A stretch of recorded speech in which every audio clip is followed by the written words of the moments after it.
It takes us only 2 days of hard riding to head north up to Lake Michigan, then east until we reach Detroit. Melatonin, Frost, and 3 of his men ride by day while Melusine and I slumber. By night, the roles are reversed, and since we use lesser nightmares to pull the carriage, we manage not to stop. During the trip, I learn from Melatonin that she expects the city master to be somewhat hostile, which does not surprise me in the slightest. We arrive in Detroit from the south in the early evening of the second day. Detroit is old, older than most cities I have been to. It was named for the river it borders, the houses lined along ridges that start at the shore and extend north. As soon as we enter the city, I turn right to take in the piers. It does not take me long. To my surprise, Detroit is fairly small with a population barely reaching 2,500.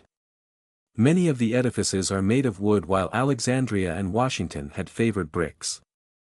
We pass a few groups of late-night pedestrians trudging in the dirty snow, who eye us suspiciously, and mutter in low voices in French, English, German, and sometimes even Irish brogue until we step on the embankment.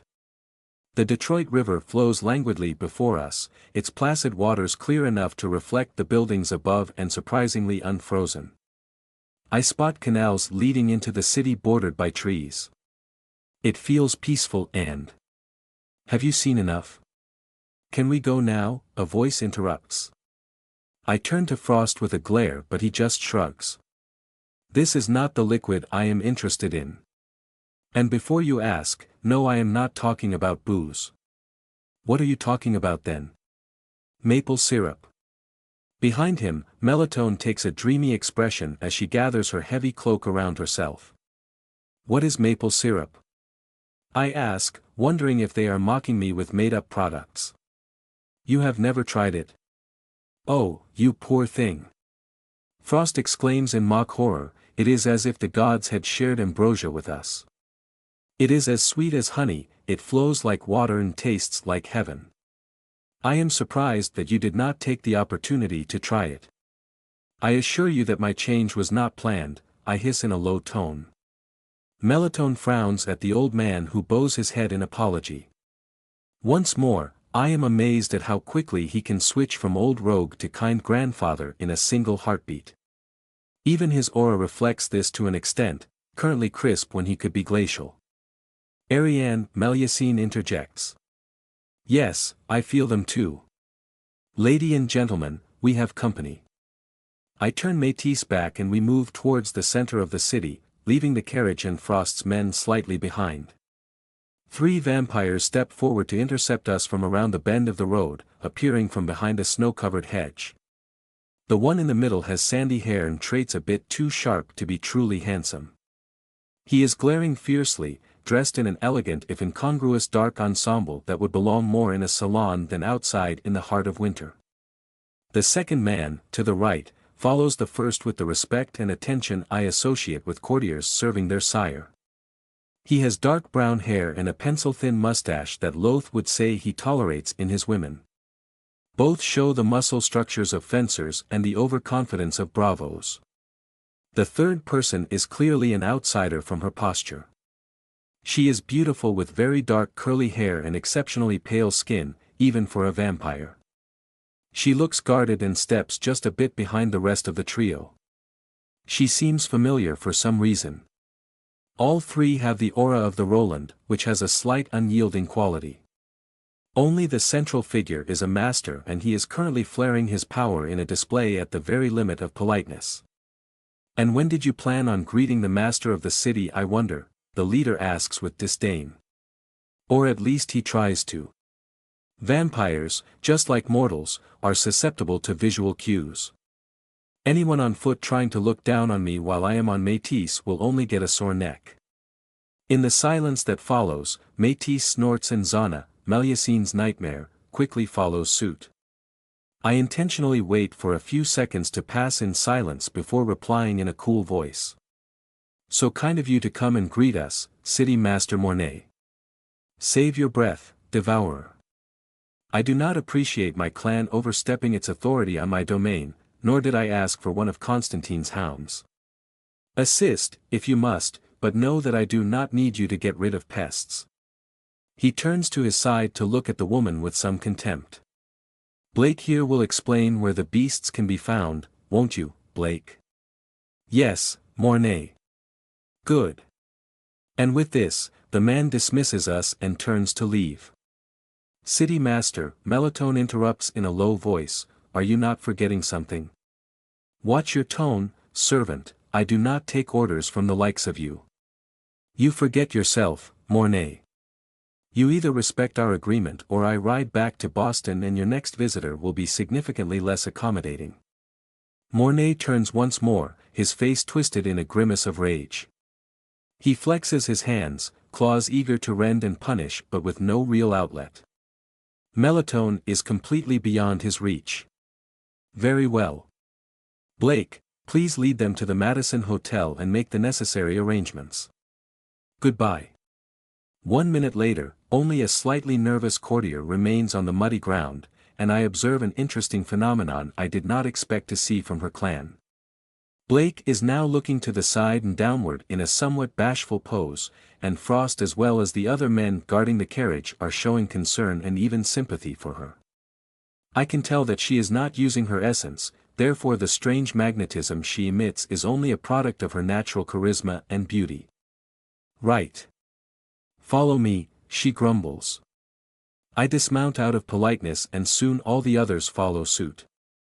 As I walk by her side, she inspects me warily and I simply let her. We proceed in silence in a street running parallel to the river, then left towards the center of the town and up a small hill before stopping next to a 3-story edifice, still in wood, lit by bright light. When we enter, Blake excuses herself for a moment and soon after several staff come to take care of everyone. Melusine and I are led into a small dependence surrounded by a garden and hidden from view by tall walls. There is only one floor arranged as a large salon with a hearth, seats and a small library. Blake wordlessly pulls a carpet from the ground to reveal a stone trapdoor surrounded by crappy enchantments the likes of which I would not use to secure a larder. Here we are, she announces. Since I am a master perfectly in control of my emotions, I do not start insulting her and her hospitality right away. Are you jesting? Melusine asks coldly. The shelter is well hidden and the family who owns the land has served Master Mornay for generations, the woman replies somewhat defensively. Melusine and I stare in silence. Alright, so the man is a miser and he never expected to have guests.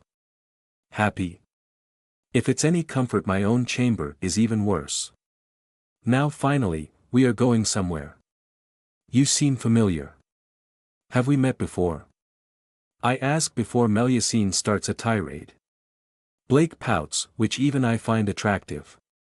We met at the manor. I was looking for a place to settle. Oh, yes, I remember now. You were that vampire in a red dress I came across a few times. That was my only decent dress. It did not work so well in the end, she sighs dejectedly.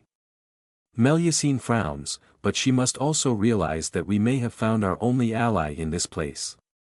By silent agreement, we all sit around a rickety coffee table while Melusine lights all the candles in the room with a snap from her fingers. I will never admit to being impressed by this trick. I will, however, keep it in mind as a gloating tool. Then you only joined this coven recently. And so did the other two. This place is the ass end of nowhere so it did not justify our presence at all. The most exciting things around are riots and epidemics. You do not seem pleased with the arrangements. Cut the crap. I fled here and this is the only coven that would take me in, and then only because they needed a third member to be called a coven in the first place. Is it difficult to find a territory? I ask, not understanding. Maybe not for you, devourer, but us who belong to a clan with a local presence have to bend to the rules or be outcast, and I am not exactly the lone survivor type. I do not mean to insult your competence, but what stops you from claiming some frontier town and building a base there, I ask. Simple, my dear. I'm broke. Absolutely broke. Red dress, remember? Ah. My dealings with the Rosenthal proved salutary during my exile. Without a starting capital, it would have been both difficult and risky to start the dream from scratch. I would have had to steal. Steal even more. Yes, Ariane, please do not lose yourself in the memories of your own abject poverty.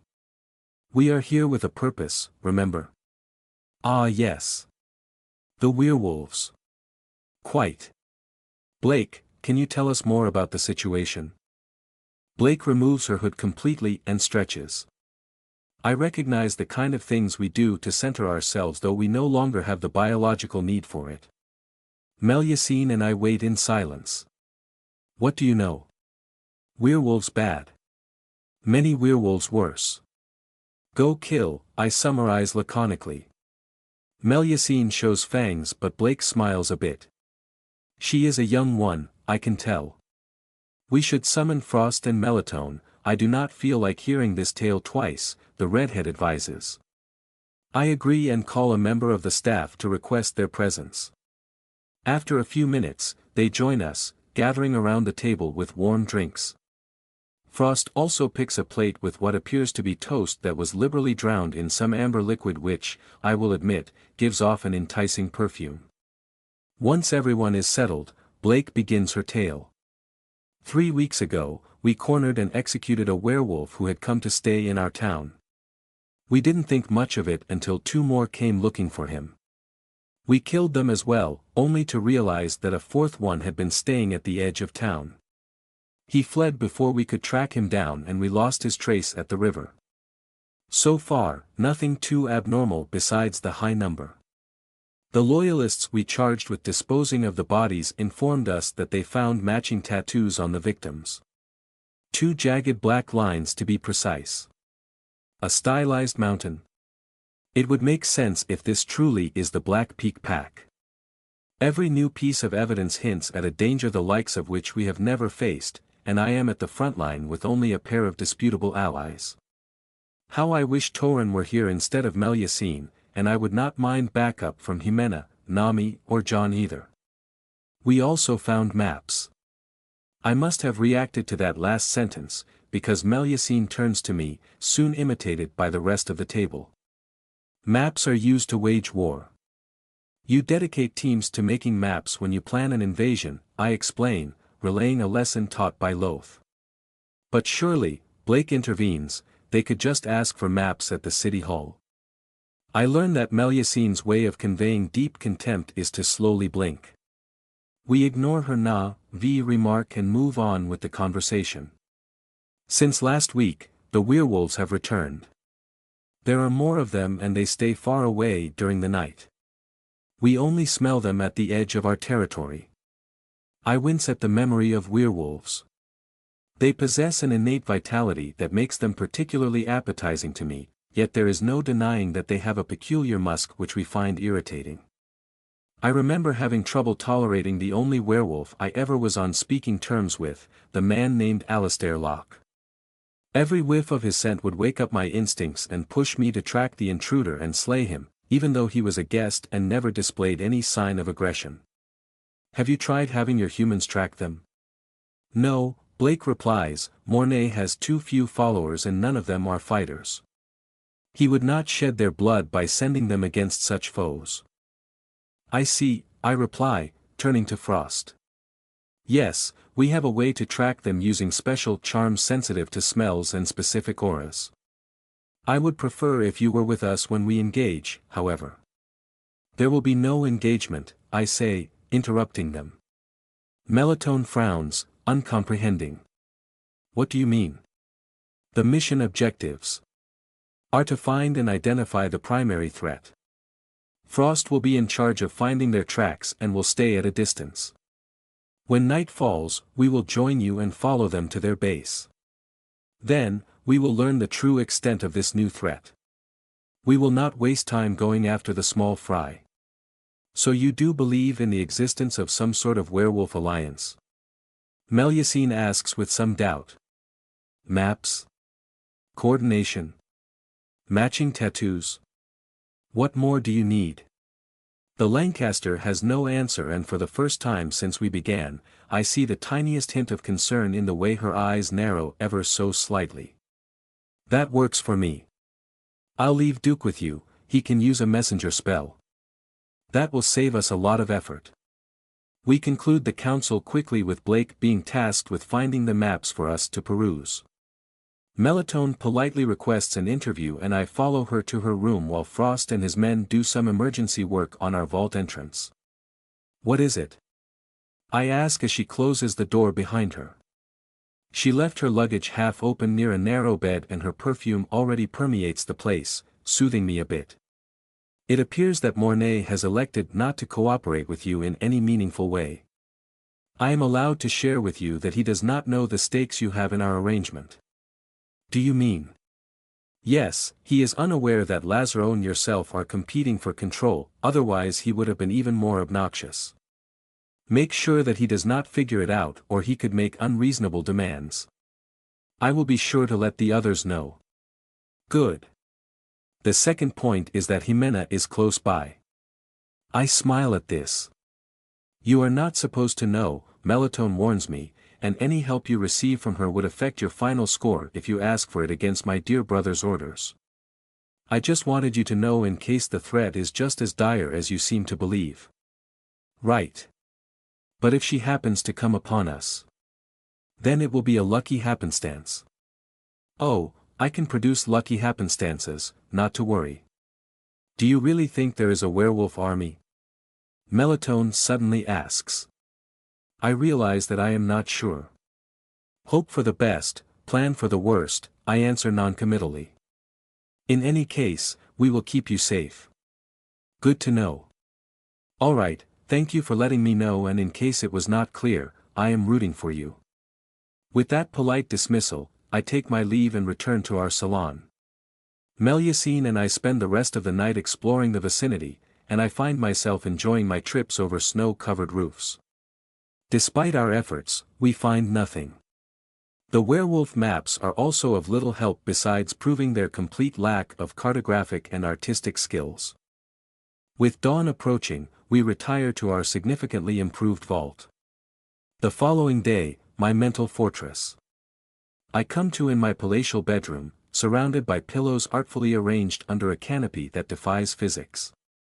On both sides of the vast bed, pedestals hold mementos and baubles, each one corresponding to a specific memory. Somebody is knocking. I walk out through a labyrinth of rooms and down the monumental stairs and into the inner courtyard. Great statues of creatures and men I have slain alternate with trees of strange essence, most bearing thorns. In the dark celestial vault above, the watcher moves, more agitated than usual. Down into the garden I go, through hidden passages and illusions. Here and there, more statues appear. They are one of the defenses with the flora, and though no one has tried to attack my mind recently, whoever shall do so now will have a terrible time of it. Then I will kill them. The knocks stop, to be replaced by chimes, which is quite novel. I soon reach the edge of the forest surrounding my domain. As before, it is made of thorny roots and trunks densely interwoven, sure to shred any intruder to the bone. With a small push from my will, the curtain parts and a figure glides in with a beatific smile. Oh, good day. Lovely place you have there, she exclaims in a chipper tone. Sometimes, I think Violet was never meant to wake. She is not unlike those birds who are terribly awkward on land but incomparably graceful while in the air. The curious thing is that her hair is still tousled, but here, in her dreams, it moves and merges into different styles according to her mood.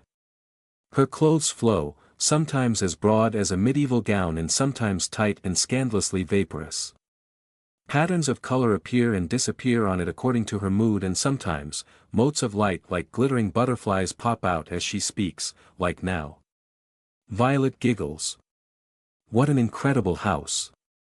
Please be sure to give me a tour of the garden before I depart. I cannot help but smile as the strange lady jumps into the air and on top of a werewolf statue, the dress immediately turning to petticoat to protect her virtue. For an instant gravity lost its grasp on the woman and the thorny branches around her grew small white flowers. Oh, amaze! Amazing! Ha! Violet, I interrupt with a chuckle, the messages. Ah yes. Quite a hassle that was, she adds, still looking around while balanced on the tip of her toes of a single foot. Her visage seemingly radiates from the inside, and her soft beauty is now made manifest through the serenity and joy that animate it. The difference is truly breathtaking. Then the bubbly fairy is gone as she stands straight, still on my statue, and closes her eyes. Her dress morphs into a toga of the purest white, with golden jewelries encircling her wrists and ankles. Her hair tightens itself into an elaborate braid that would require an hour and the efforts of two people to recreate in reality. I summoned both Sinead and Sepher in the same space, and they talked for 3 hours. I will not elaborate on the level of detail in which Sinead went, just know that even Sepher was intimidated by the depth and breadth of his questioning. She begins in a steady voice. I failed to understand the reason for many of them, and Sepher asked me to inform you that Sinead was dangerous, she continues, looking down to me. A part of me is bothered to be the one to look up, but the greater part is just amused at her antics, and glad to see her stretch her wings. A mortal who was bashful and possibly lonely has now bloomed into the incredible talent I knew her to be. I am only too glad to give her recognition for it. I already knew he was a dangerous man, I reply. At this she blushes.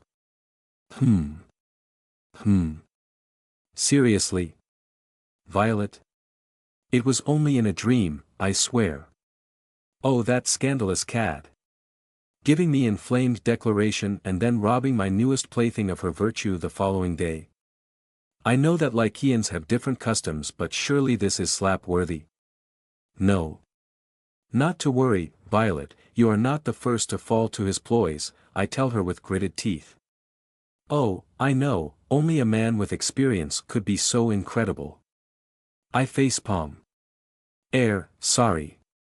Beyond the fact that I would kill him in the heat of passion, this is another reason why it would not work between us. Sinead is part of a culture that does not even consider monogamy, and I do not see myself sharing. I especially do not see myself playing second fiddle to Sevilla, or anyone else for that matter. With a last shake of my head, I banish from my thoughts the possibility that I banish any thoughts, at all. By the Watcher, I miss Torin. If he were around, I would not even look at another man. Moving on, I continue. Sinead asked some questions. What then? He made some arrangements to move towards York, then disappeared with around $1,000 from your coffers. Ouch. Well, we will see if this leads anywhere. If not, I will take the compensation out of his hide. What do you have to report besides that? Lady Sepher gave us the location and timing of the Cadiz supply route.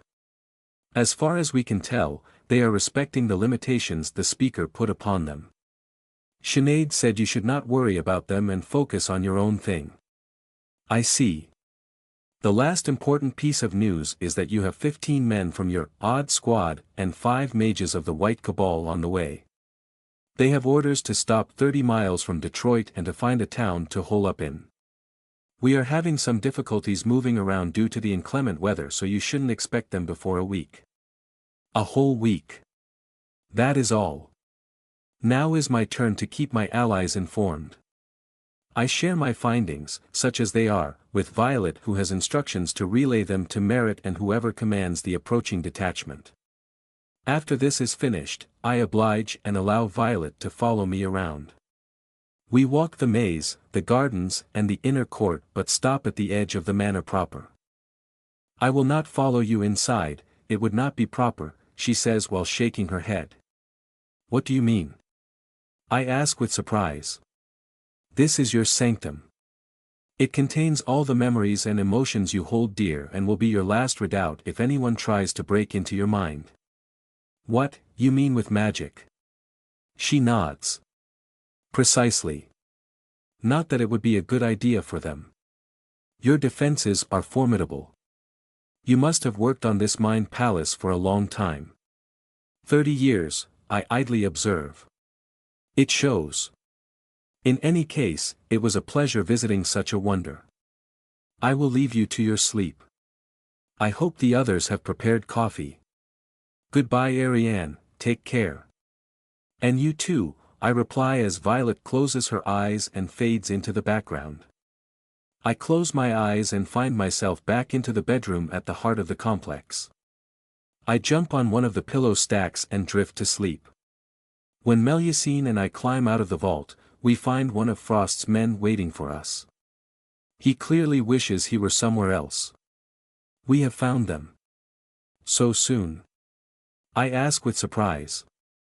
The man winces, and nervously scratches his short blonde beard. That is what Counselor Frost said. I do not have details. We order the man out while we change. We must wait for the sun to set to begin with. I put on my true armor, the one Loth made with the sigil on the chest. It looks just as deadly as the first time I tried it. Melusine gives me the stink eye when I look down on her own uniform, the now battered and hastily patched up dark leather armor she wore when her vassal died. The Lancaster crest has been summarily torn off. I note in passing that she and I share the same body type. We are clearly used to physical effort, but we still have some, padding. The main difference is that Melusine is really well endowed. Also, she is shorter, so there is that. And I obviously have the better posterior. Are you done ogling? You could not get a replacement for your armor. This one is barely holding together. When I exiled myself, the Lancaster took all my assets, she hisses. And you did not think to ask me? I retort with calm. You would have laughed in my face. Of course, then I would have helped you get a new armor. Our future is more important than our pride, Melusine, I sternly tell her. You are going to war in a wreck. This affects both our chances and our image, I continue. The grumbling Lancaster averts her eyes, before finally relenting. I apologize. I did not expect you to be so reasonable. I did manage an entire city for almost 2 decades if you recall. It taught me quite a bit about leadership and the importance of appearance. I was under more the whole time. Give me a break. Fair enough, I relent. How are you for weapons? She shows me. I have a short sword and a spare set of daggers, I tell her. Please. And thank you. In a gesture of unusual unity, we help each other bind our hair in tight braids that the wind will not disturb, then wait for nightfall. I leave a message to Mornay out of politeness, and then we ride. The mage goes first and his horse gallops through the dirty snow with commendable speed. I personally believe the poor beast is scared beyond reason, as it should be. Melusine and I may have donned heavy cloaks, but under them, the glint of weaponry is obvious. Our guide sometimes casts back a fearful glance as if the thundering hooves of Métis were not a sure way to tell what hounds his steps. It does not take us long to leave the city's mostly empty streets behind. Our passage elicits a few yelps of terror from the citizens still outside. I even see a woman cross herself. Luckily for her, we are after another quarry tonight. The ordered rows of houses soon fall behind us, to be replaced by endless farmlands now covered in a layer of snow. Smoke from fires lift up towards the sky from every direction as we move on, and where we pass, dogs whimper and hide. We go north then east until we are able to ride along the shore. After a few minutes, the mage slows down and we move alongside him. I did not realize it before, but his horse is shorter than even Zana, who is rather delicate herself, meaning that both Melusine and I look down upon him. We instinctively box him without the need to communicate. His horse neighs softly. Why are we slowing down? I ask in a deceptively soft voice. My horse is tired, I can't push him like you do your, we're almost there in any case. The smell of fear. Melusine and I exchange a knowing glance, but take no further action. It would not do to provoke our allies too much. There is a small ship anchored nearby. The ferryman is waiting for us. Come. We turn right and follow our guide on a downward path through a dense copse of trees. As we reach the edge of the water, branches and exposed roots are no longer covered in snow, but instead encased in sheaths of solid ice that gives them an otherworldly look. They glitter like strange jewels under the diffuse light of the moon. We quickly exit the copse and find ourselves on a small, rickety pier hidden from sight. On it, a riverman wearing several layers of cloth to ward off the biting cold turns with anger, but his complaints die on his frozen lips when he takes in our appearance. Métis and Zana lazily step on the wooden skiff in perfect silence. The man swallows nervously and pushes away from the pier with commendable haste. I watch with interest as several large blocks of ice bump against the hull, but it appears that the placid current will prevent us from turning into a shipwreck. It would certainly kill neither Melusine nor myself, in any case. Once on the other side, our quiet guide resumes his pursuit and we soon leave any sign of civilization behind. The dense woods and pristine snow would make for a fantastic hunt were it not for the grunting mortal and his annoying light spell. Fortunately, I know that we will leave him behind soon and I feel no need to eviscerate him for ruining my fun.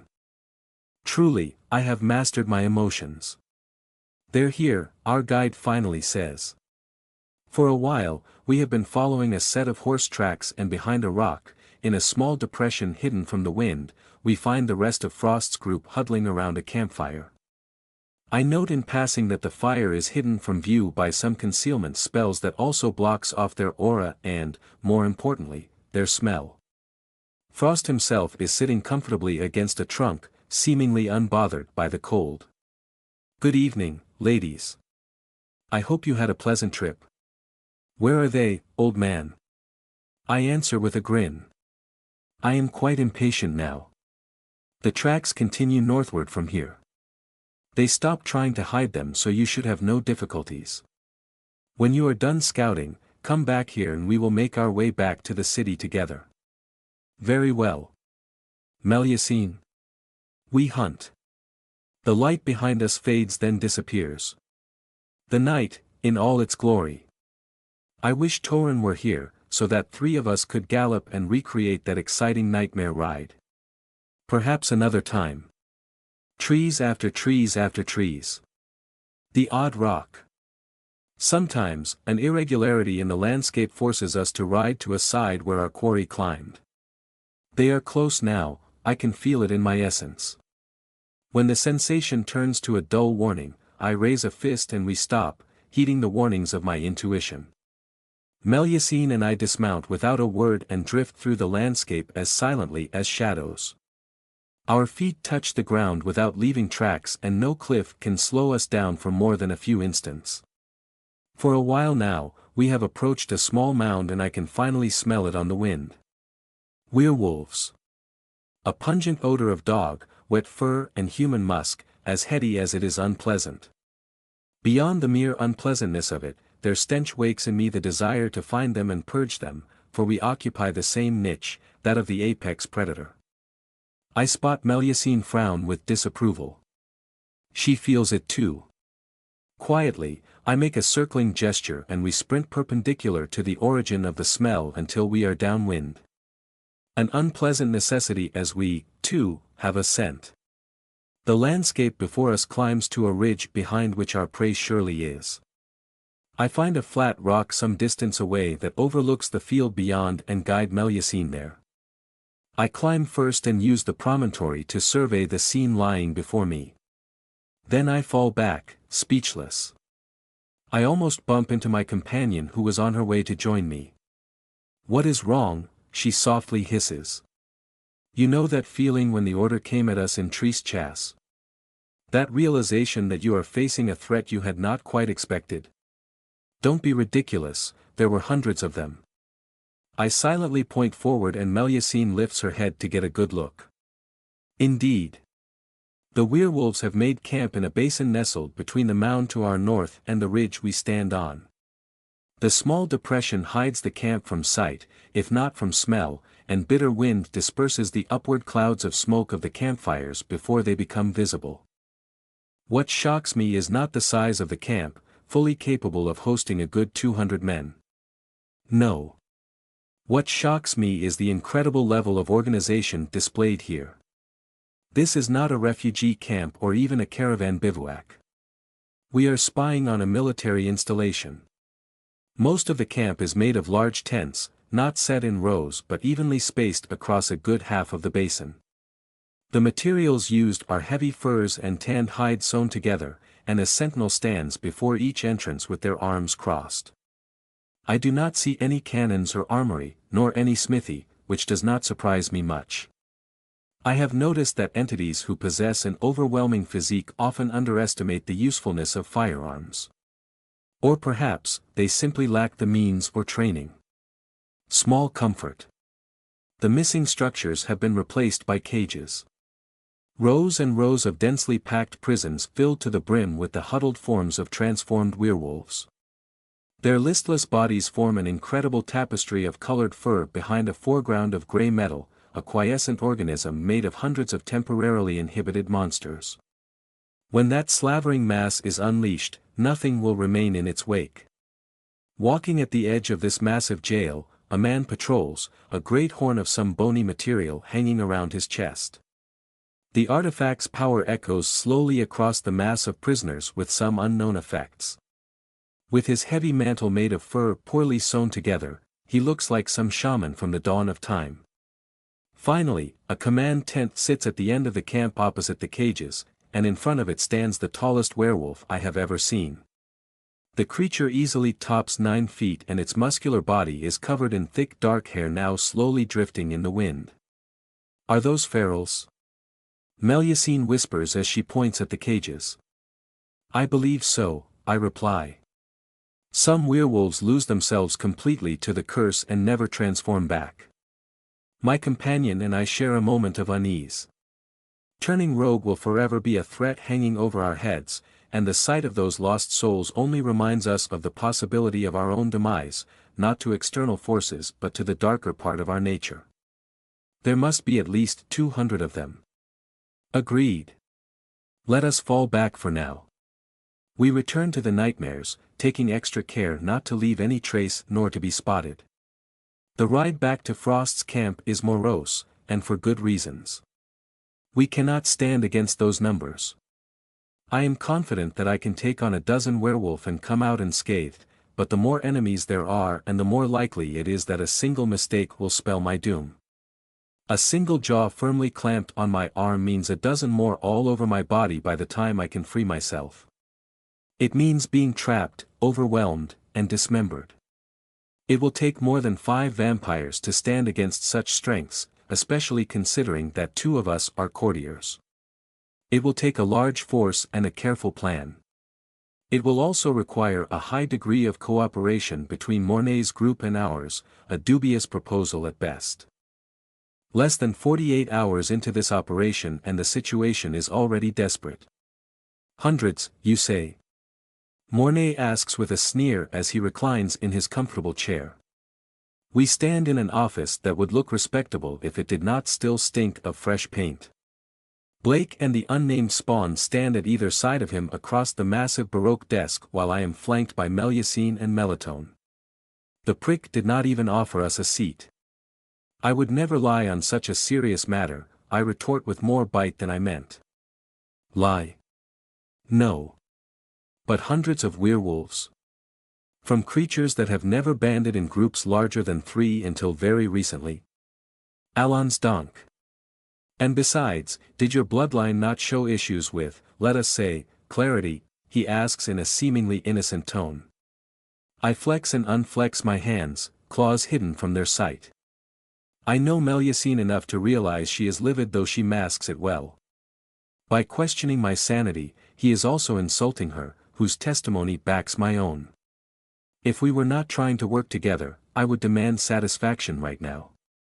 Unfortunately, there is no time for him to recover from the lesson I would impart. Nor do I really need to. This man is dead. I let the silence draw on, none of us moving in the slightest. Instead, I progressively release the hold I keep on my aura. So far, I had let Mornay's presence dominate the room as a courtesy, even if he was still flirting with the limits of what is politely acceptable. Now, my own power radiates outward with increasing pressure. The change is not fast enough to qualify as an outburst but still quick enough for the atmosphere to change, and the unspoken threat to be stated. Perhaps you would care to see for yourself? I ask after his grin has fallen a bit. And follow you alone into the wilderness? I think not, he retorts. Can I just kill him? Disrespectful weakling. Are you refusing the speaker's aid, Mornay? Melitone asks coldly. She, too, has a low tolerance for stupidity. Of course not. You can assist if you wish. Now that our prey has been revealed, I shall face those pests and bring a swift end to the current troubles. And how do you propose to do that? Melitone retorts sweetly. Why, I shall run them down like the parasites they are, of course. A handful or a dozen, it matters not, they will fall before me. If the devourer's spawn is too wary, she may watch from afar how extermination missions are conducted. He slams his fist on the desk in what I imagine is an attempt at appearing decisive, but in reality, looks more like the tantrum of an unruly child. I suppose I have grown too used to competence in the past few weeks. Mornay merely reminded me of the vicissitudes of this world, where us rational beings must every day contend with the malicious and the dim-witted. Very well, I reply, we will join you when you make your move. I conclude the meeting there, leaving immediately with my two companions in tow. Mornay's parting words are interrupted by a slammed door and we promptly leave his estate and its intimidated staff. As soon as we turn on the next street, both of them start at the same time. That asshole, Melitone begins while shaking her brown locks. I commend you for your control, Melusine hisses, showing a bit of fawn. I raise a hand to stave off their outburst. Not now. We need to get back to the inn first. The trip is considerably faster than normal and I realize that I should have let them vent their frustration. As soon as we arrive, Melitone drags Frost into the conversation with the crafty old man only too eager to listen to everyone's complaints. Mornay is a windbag and a moron.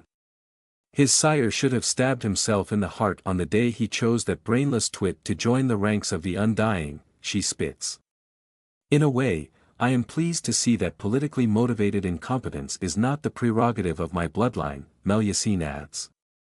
And so on and so forth. After vociferating for a few minutes and letting Frost needle their aggression, they finally realize that I have remained silent. Are you not irate, Ariane?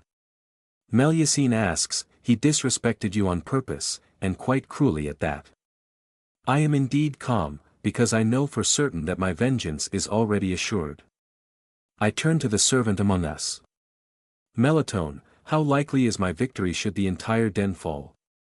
I ask. She winces in return and I have my answer before she can even reply. Well, if they all die and any of Lazaro's charges survive. Then we lose, I finish. Melitone only nods dejectedly as Frost decides to contribute. Not to mention that you will receive some unwanted attention from that clan those idiots belong to. If they perish and you don't, they will demand an inquiry. So, we need at least some of them to survive. Do you think we can win?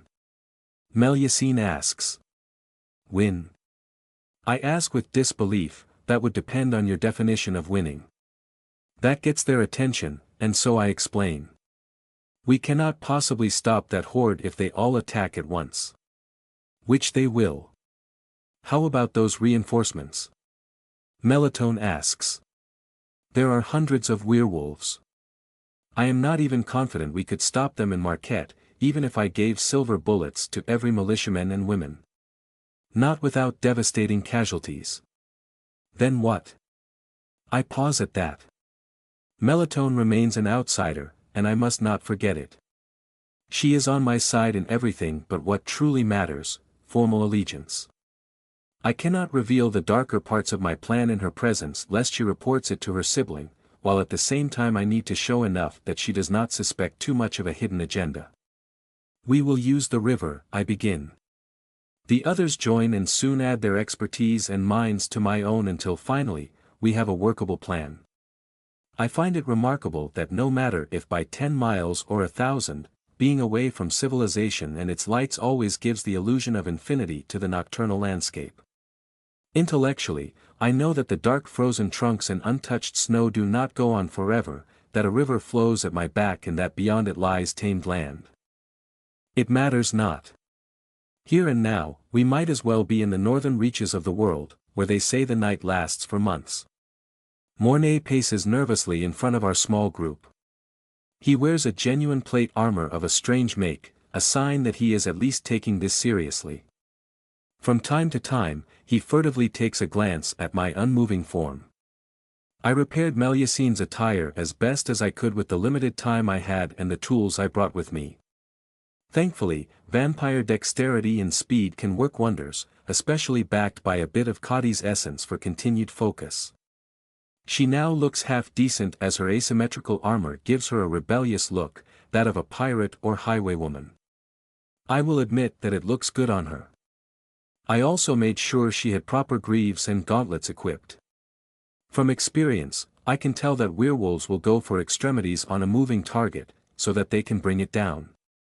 The additional protection should grant her a few more moments to break free before freakish jaws close in too deep and seal her fate.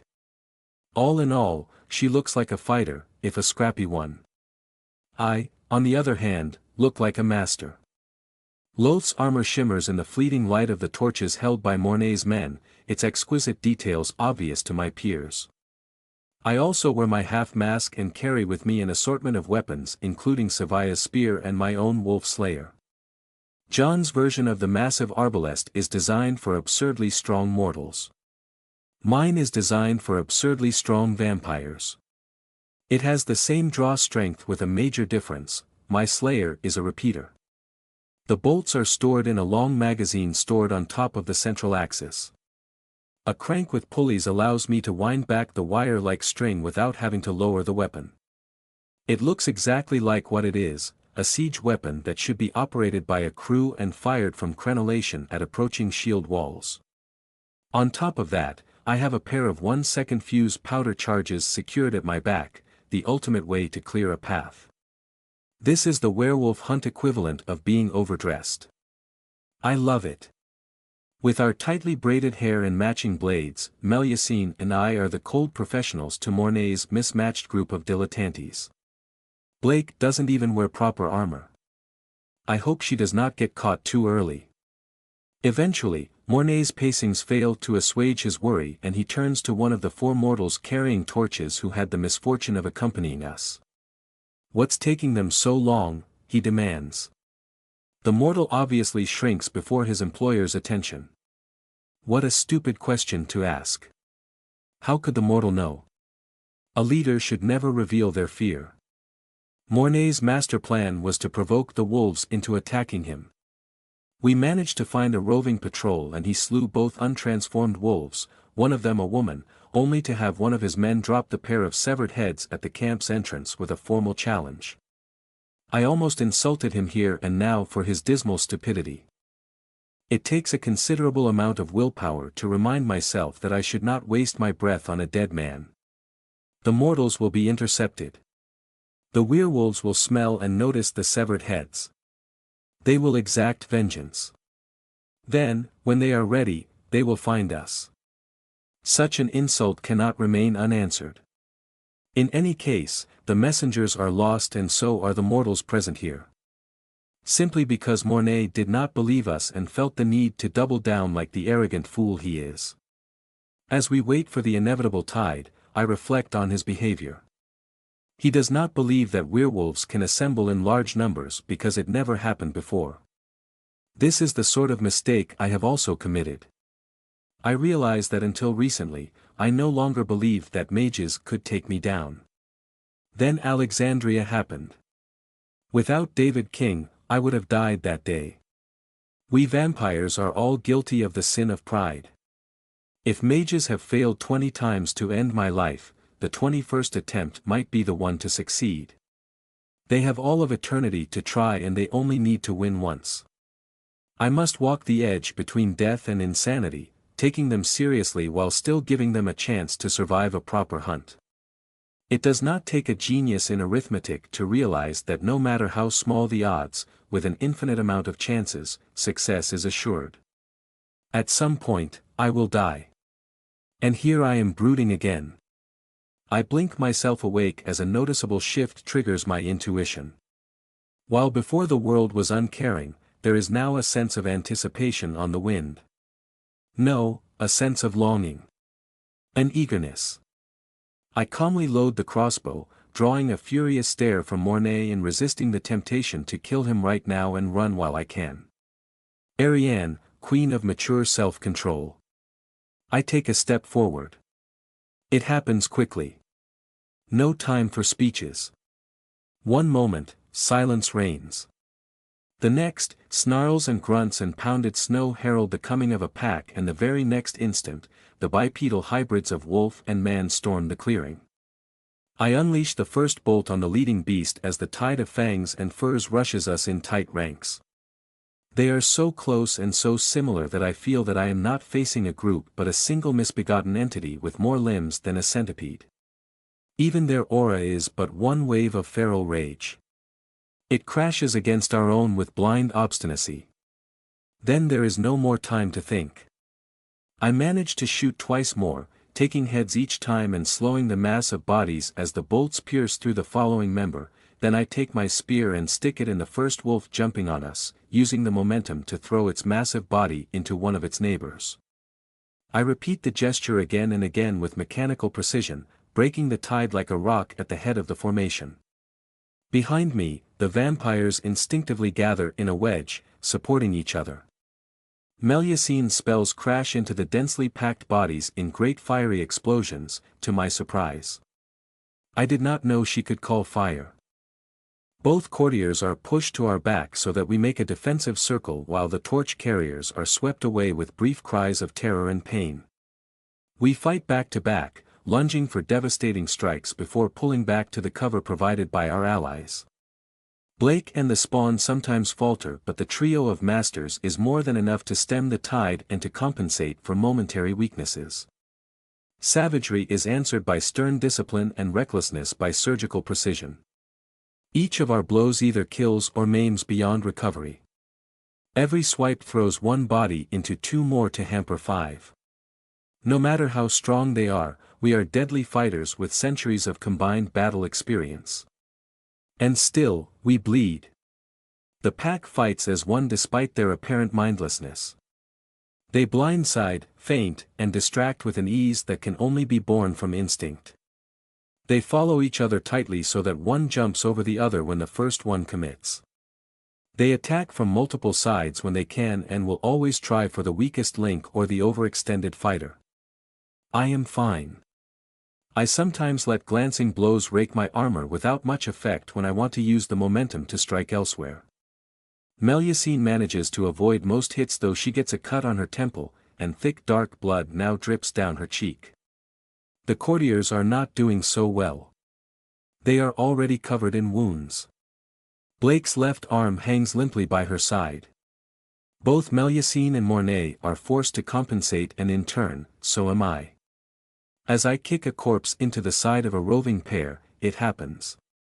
Vibration shakes the air, the powdery snow, and my very body. It comes with a low-pitched sound like a horn of impossible size. The intermingled auras of our quarry undergo a drastic change under the sonorous blast. From aggressive and unhinged, they turn dark and patient. The surviving werewolves bound away in every direction as they leave their fallen comrades behind. We are left alone on the field, with corpses spread at our feet. Blood and other bodily fluids turn the pristine meadow into a grisly battlefield. Silence descends upon us. As quickly as it came, the battle is finished, and yet even the bombastic Mornay does not declare victory. A blind man would know that this retreat is temporary. This was a scouting party. They found us, and now the rest will come. My intuition tells me that the situation has not reverted back to normal. If anything, the anticipation in the air is even thicker than before. The horn blasts once more, again seemingly coming from nowhere and anywhere at once. And again, a second time. Beneath our feet the ground trembles like a drum beaten in a low roll. Beyond the densely packed trees, something moves. I lightly jump to a nearby branch and grab it to get a better view. Far in front of us, two small ridges form a natural barrier, and in the small gap between them, I see quivering movement. This is the only warning I get before the horde crests over both ridges and punches through the gap at the same time. For an instant I am staring at the dark canvas of space dotted by a galaxy of twinkling stars before the illusion shatters, and the light is revealed to be nothing more than the moon reflected on hundreds of lupin eyes, all made frantic by bloodlust and the thrill of the hunt. A veritable tidal wave of creatures charges us in ranks so dense that their numbers obscure the ground. The drums we heard are their paws trampling the earth, and the cacophony of snarls and growls heralds the violence to come. I drop down and turn to Mornay. He is indecisive, paralyzed by inaction. I take one last good look at him and the incredulous fear he displays, then it is too late. The edge of the horde is upon us. I do not hesitate. I pull the first powder charge and throw it forward and to my side as the first wolves weave through the trees, then I pick the wolf slayer and catch a few of the creatures in the mouth, just to topple them and slow the charge. The first wolves reach us on Mornay's side. He turns around to cover his spawn. The first charge explodes. I step back and grab one of Blake's arms as Melusine picks another. The courtier yelps in pain. Mornay realizes his flank is uncovered. He turns on himself and deflects a strike, but 10 more wait behind. Our eyes meet one last time as his companion falls under the combined weight of a dozen creatures. You buy. And then, the massive werewolf I had spotted in the camp surges and clips him in the flank before merging back into the mass of bodies. A wall of claws and teeth overwhelm the vampire's defenses in moments, his speed unequal to the task of stopping such numbers. He disappears under the melee with one last shriek, cut short as something finds his throat. Melusine and I dash away as I use the last charge to blast the land behind us. The wolves are fast, but not as fast as us, or rather, they would not be if we did not have to worry about our charge. I got her, Melusine says in a clipped tone. I let her grab the girl in a fireman carry and she picks up speed. Blake does not resist. Her frantic eyes look behind us at the horde on our heels. One misstep and we die. I nod at the redhead. This is it. Now comes the next part of the plan, the difficult one. I will have to admit, I do not recall having this much fun without Tauren for a long time. The tension, the price should I fail. Exhilarating. I rotate to the right as Melusine accelerates to the left. I take out my pistols and fire into the coming crowd, aiming for eyes. My first shot kills a creature, but the second bounces against the orbit of a massive fighter. This one is so tough and muscular that even a silver bullet fails to achieve more than a light wound. It matters not. I am only doing this for the noise. It works as intended, with most of the horde hot on my heels. Most, but not all. I jump forward, landing on a low branch 24 yards away from the lead creature. The tip of the pack slows, all eyes fixed on me with a hungry stare. You think yourself strong. You have the numbers. I have everything else. Including patience. Hear it. Feel it. Know it. I roar. In my cry, I pour all the fury and disdain I can muster in a challenge that cannot be ignored, and the horde answers. Larger specimens like the one who survived the shot echo with deep howls, lower pitched and more tremulous than anything a real wolf could produce, then hundreds of monstrous throats pick up the yowl in a deafening war cry. In their excitement, even the farthest creature returns to the fold so that they may hunt down the one who dared provoke them. I cannot help it. I laugh and laugh as I move through the forest with unmatched agility. I have been running through the woods since I stopped being a fledgling 2 decades ago, just for the unique pleasure it provides. I know forests. We are in my domain now and we shall run indeed. And so, we do. For a minute, then 2, then 5, I sprint between trees and rocks and branches. I ascend vertical cliffs as if they were flat and cross frozen ponds as if they were grass, while my pursuers scramble and slip in their mad dash. When the horde breaks up, I pick isolated targets and skewer them, licking the blood from my spear as they fall. And always, I laugh. This is a perfect moment. This is why we live, not just for power and influence and all those human things, but also for this primal instant when instinct and conscience will cease to struggle for control. One mind, undivided in perfection. The wind on my face and the ground beneath my soles. The horde at my back, as unstoppable as winter but always one step behind, always a bit too late because they are flawed and weak. They were not made by a curious god to prey on the world, nor chosen by an ancient monster as a potential heir. They are but cursed men and women thrown at us by a fool who overreached, drunk on his provincial success. They are behind and there they will stay forever because they are not the apex predator. They are not me. And so, jaws clamp on empty air, claws flail and slip and muscular bodies fall to the ground in uncoordinated heaps. And they know it. After an indeterminate amount of time, the horn sounds once more and the pack slows down as we reach a clearing. I wait in the middle, fully exposed as the werewolves stop by the edge of the wood. Every bush, every tree conceals muscles like corded steel and yet, they do not move on. The imperious call of the horn proves too much. Time stops. For an instant, a gap in the landscape gives me a clear view of a scene 100 yards beyond the impassable line of monsters. The black wolf who disabled Mornay stands next to a man clad in thick pelts holding a large horn made of bone, the very same who was guarding the ferals. They stare, and so do I. The man is the only one in human form and yet I know that he is a werewolf. There is something in his stance and in the way his iris reflects the light that leaves no doubt in my mind. Then the moment passes, just as the wolves slowly start to withdraw. The horde disintegrates into shuffling clumps from the previously unified pack, still dangerous but nothing like they were before. I wait until the last straggler disappears in the shadows of the trees. It is done. I take a few moments to center myself and to focus on the quickly fading impressions that course through me. This was great and I need to remember. I need to cherish this moment. I only hope the rest of the plan went without a hitch. It takes me several more minutes to find the river. I even had to find a tall tree to spot the hole in the forest. For once, the Detroit River's languid flow does me a disservice as its quiet nature leaves little way for me to hear it. Eventually I find the shore and manage to orient myself, quickly running to one of the 2 hidden piers prepared for the occasion.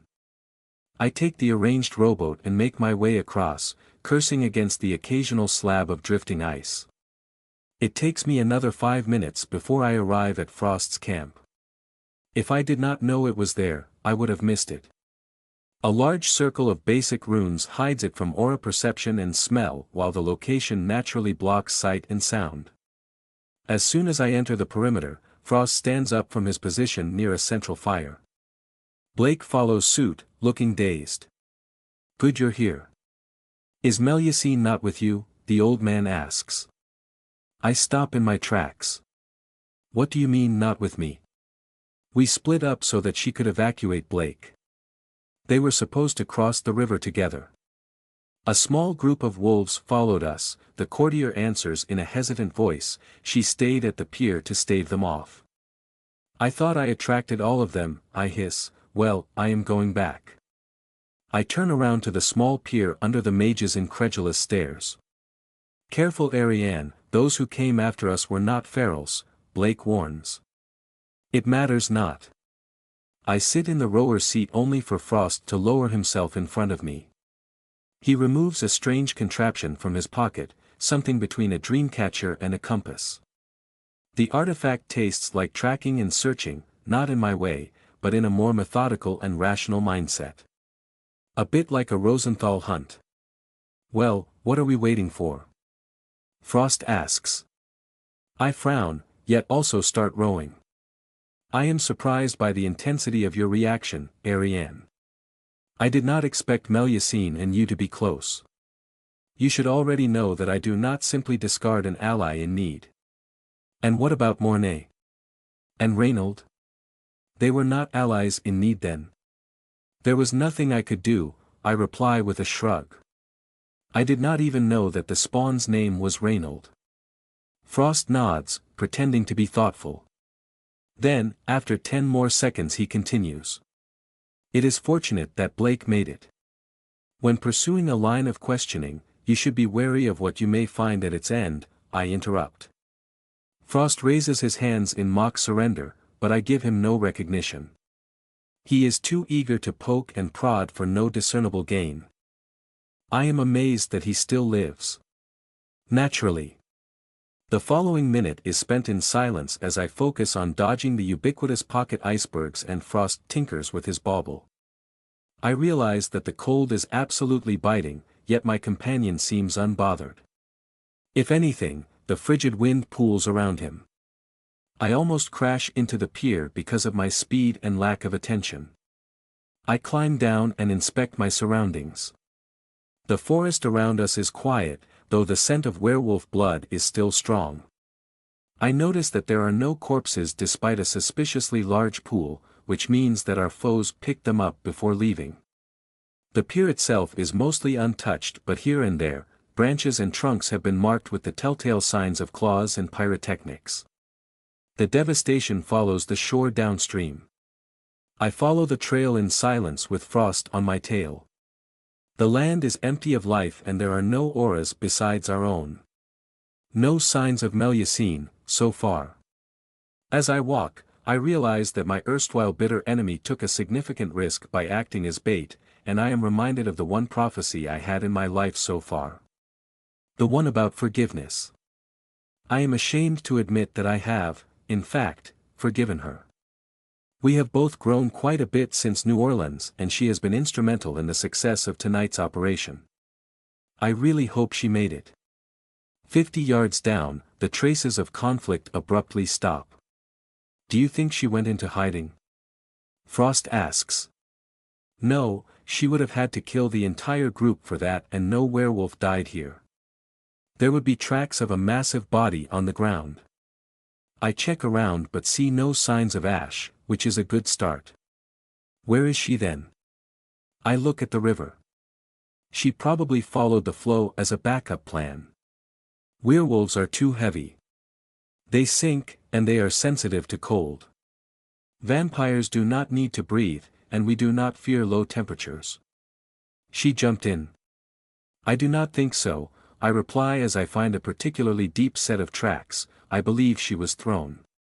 She could be too exhausted or wounded to save herself, even if she survived. I decide to continue heading downstream.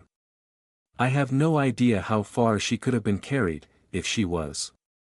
I start scrutinizing the waters for any sign of an anomaly.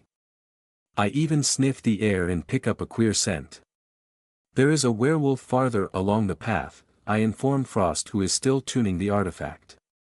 When he hears my warning, he removes his hand from his pocket.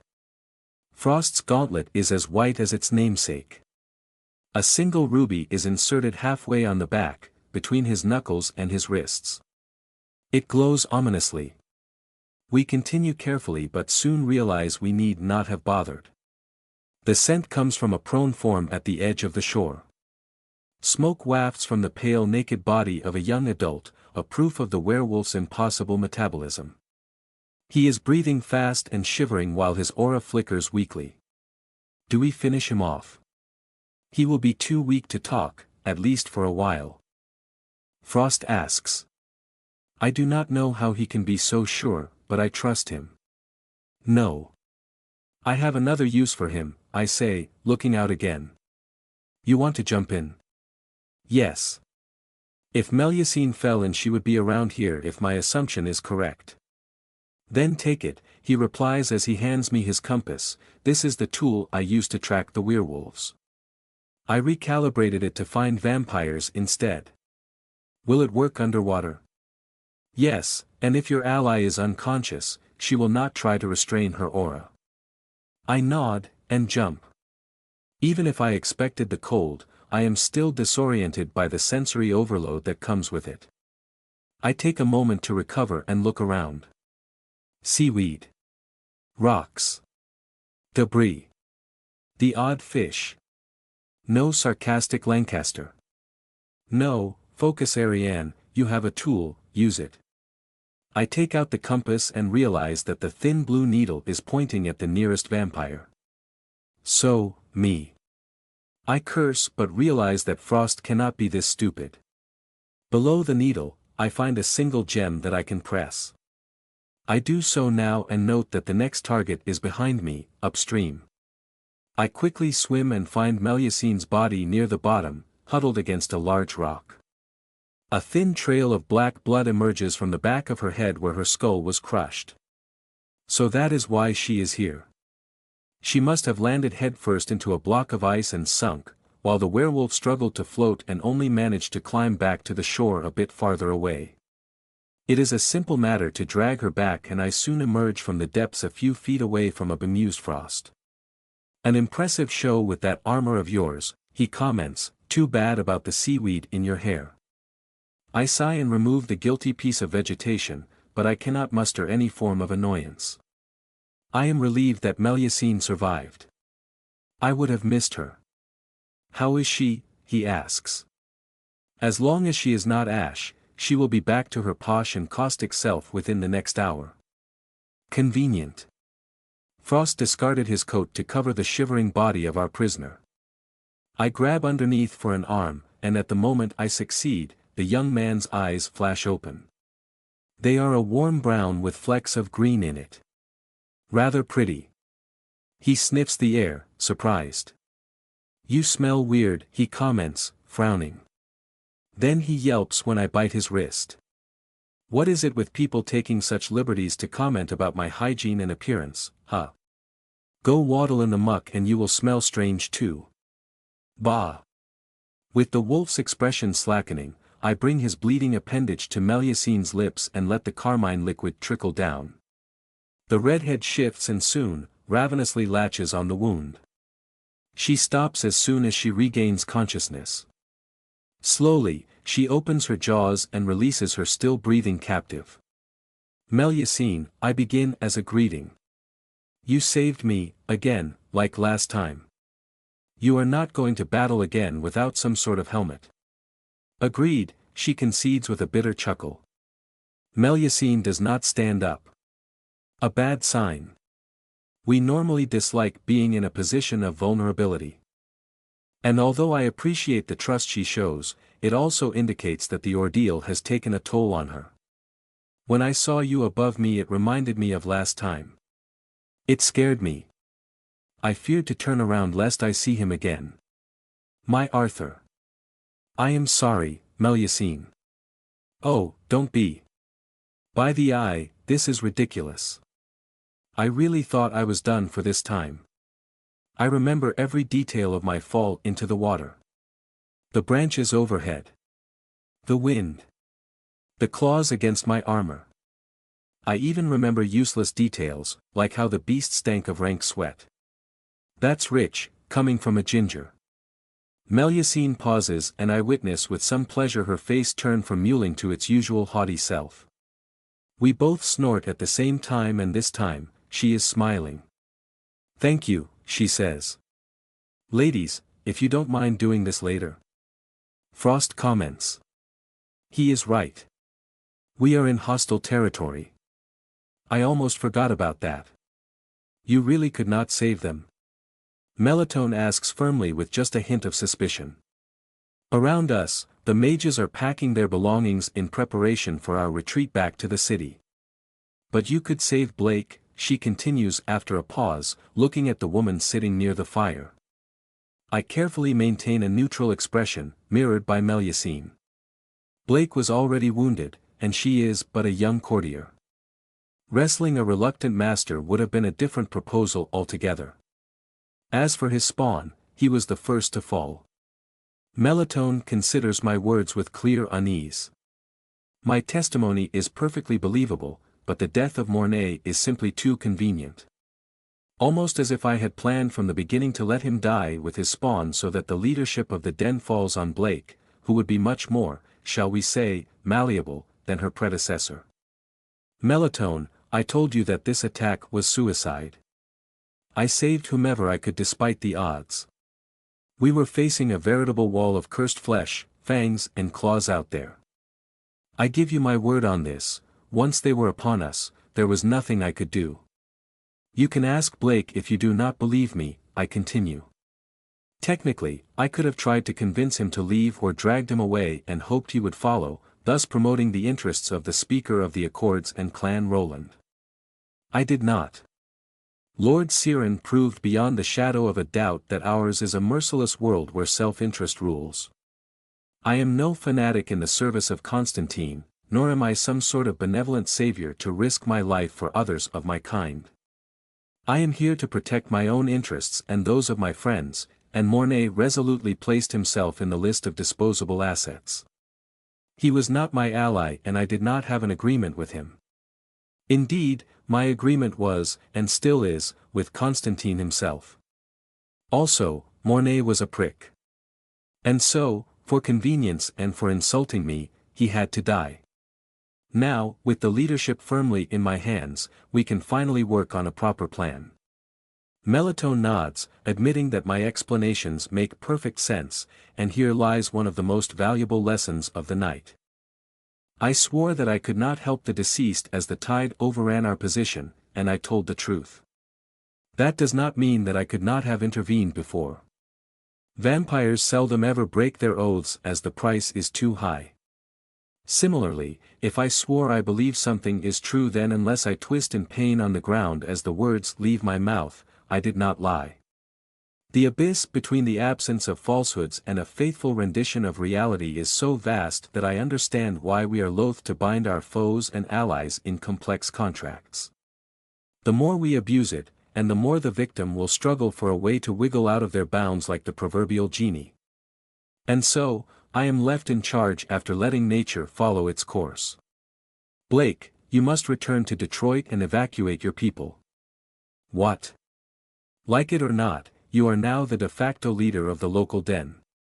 The werewolves may come to town tomorrow as we slumber, and our meager defenses will not stop them, even if they keep to their human forms.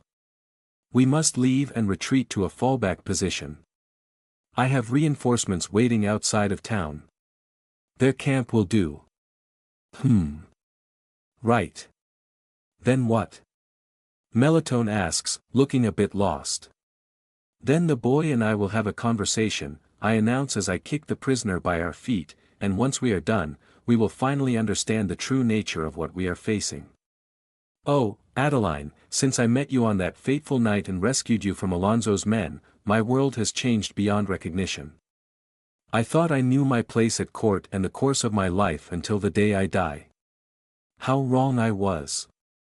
'Twas but a lie. A gilded prison that encircled my soul in its invisible embrace and condemned it to an existence without happiness. You opened my eyes, dear Adeline. You freed me from the grey fog of apathy with the sun of your spirit. At the very sight of you, my heart expands and fills with passion. His heart, eh? Right. My handsome Alfonso, I know not what to say. I am but a lowly servant who. I am interrupted by a knock. Sighing, I mark the page and close my book, then slowly open the sarcophagus. Blessed darkness. And an impatient redhead. Why are you still hunkering? We have much to do. And the first order of business is to interrogate the werewolf, which I will certainly not do while the sun is still up, I retort. That is why I stayed inside, and absolutely not because only a thick layer of cloth separates me from the vengeful radiance of the sun. I am not terrified that some bird brain could have left the opening flap unsealed, thus condemning me to a fiery death as soon as I open the sarcophagus. Not at all. Melusine lifts an imperious brow. You do not want to read the reports made by our men? They are on the table. My indomitable will allows me to hoist myself up without grumbling. Everything is harder during the day, and Torin was right, it does not get better. The only option is to endure and compensate. I take a seat in front of the table and take a comb to brush my hair. I was able to take a quick bath yesterday, fortunately, otherwise, would still be smelling like rank water and Melusine. The horror. I am getting a bit peckish as well. Frowning, I read the documents in front of me and remind myself that I should value the mages for their, well, mage skills. Not their spelling. It appears that a group of werewolves in human form infiltrated Detroit during the day and attempted to sniff out the vampire dens. Literally. They did break into Mornay's office, but we had thankfully managed to clear out the place in time and they must have failed to find anything useful. Most of the Roland assets are still safe in various warehouses and caches, while the houses of loyal families were left untouched. The scout responsible for the report left town in the early afternoon, implying that the situation may have evolved. For obvious reasons, none of the mages approached the werewolf encampment. A whole lot of nothing, I comment. I have high hopes for our captive, Melusine replies, and if he does not know enough, we can always capture more. Indeed. We are lucky in the sense that our ability to charm, especially compounded with our bite, makes keeping information from us an impossibility. Even the sturdiest of mages with special mental training would eventually fall under our ministrations. We do not even have to rely on that barbaric and inefficient method that is torture. Unless the target is one of our own, of course. I discreetly pull on my fingers. By the way, I noticed something about the group that attacked me, Melusine idly notes. Do tell. Their auras were unified as if they were a single entity. A most curious phenomenon. They numbered 5 and covered each other as much as they could. The boy, for example, started his suicide attack to protect another werewolf. A female. A female? I ask in surprise, how do you know? Melusine takes a stricken expression. You do realize that the creatures are in the state of nature, and though their nether regions are atrophied, they are still present. Right? And you took the time to inspect their genitals? In the middle of combat? I ask with disbelief. Look, perhaps your vision is only restricted to fangs and claws, but we Lancasters are trained to notice every detail so that we may capitalize on weaknesses, she hisses back with annoyance. Boo-hoo. Well, your contribution is appreciated, as we know for sure that they care about each other. Our prisoner has something to lose. Yes. I killed the other 3 so that only leaves the woman. Perhaps his lover. We shall see. We wait another hour for the sun to set, our conversation turning to her training during her Lancaster days and my own experience after escaping. This bonding moment surprises me as much as her lack of judgment concerning my performance. She is particularly amused by my tale of Bingle's shenanigans, but her expression turns morose when I mention Dalton and his tragic end. When the night has fully fallen, we finally leave the tent. The Marquette detachment managed to locate a deserted estate and settle there without trouble from the locals. Unfortunately, the main house and adjacent warehouse are both too damaged to provide adequate shelter for our delicate skins, and so we were reduced to using a heavy tent. The soldiers have no such qualms, and between this and pavilions, our base has turned into a respectable military camp. The mood remains pleasant despite the knowledge of what we face. It is true. Humans can get used to anything. I turn back to see the tent we came out of. From the outside, it looks like any other, though a more careful inspection will reveal that the fabric is significantly thicker. We are still vulnerable to foes shooting in, thus opening gaps in the uniform cover for the light of the sun to filter in. This will not do. I have decided that as soon as this whole business is over, I will certainly acquire one of those armored carriages. They are too convenient to pass up. I will also install a swivel gun at the top that can be fired from the inside. Oh. And load it with canister shots. Ariane, the prisoner is over there. Ah. Yes, ahem. I was lost in thought. Let us go then. We walk confidently across the encampment while mages and soldiers stop what they were doing to watch us pass through under the glow of the odd torch. The sun is down, and the pale ones are up, somebody whispers to our side. There is no fear in the man's voice, but instead a sense of anticipation. Of ownership.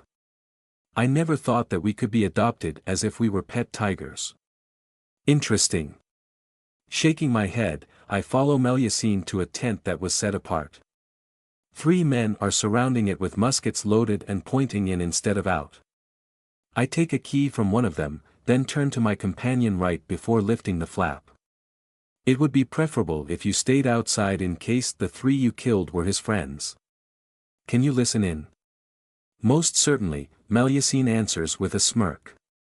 I expected more resistance from her. Curious. I get in and immediately understand why my ally was so eager to shirk her role. This young man stinks. A subtle melange of wet dog, filthy human and dried swamp scum. Eye-watering in close quarters.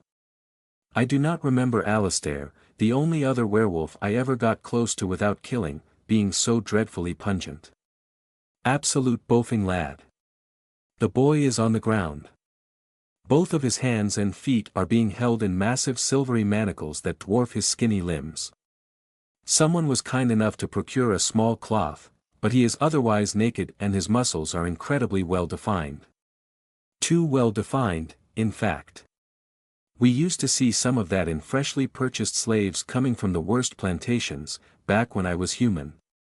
They were all wiry strands of meat with no fat. As I watch, he tilts his head up and the light coming from outside briefly reflects in his eyes before the flap closes and surrounds us in darkness. He blinks, looking lost, and starts sniffing the air.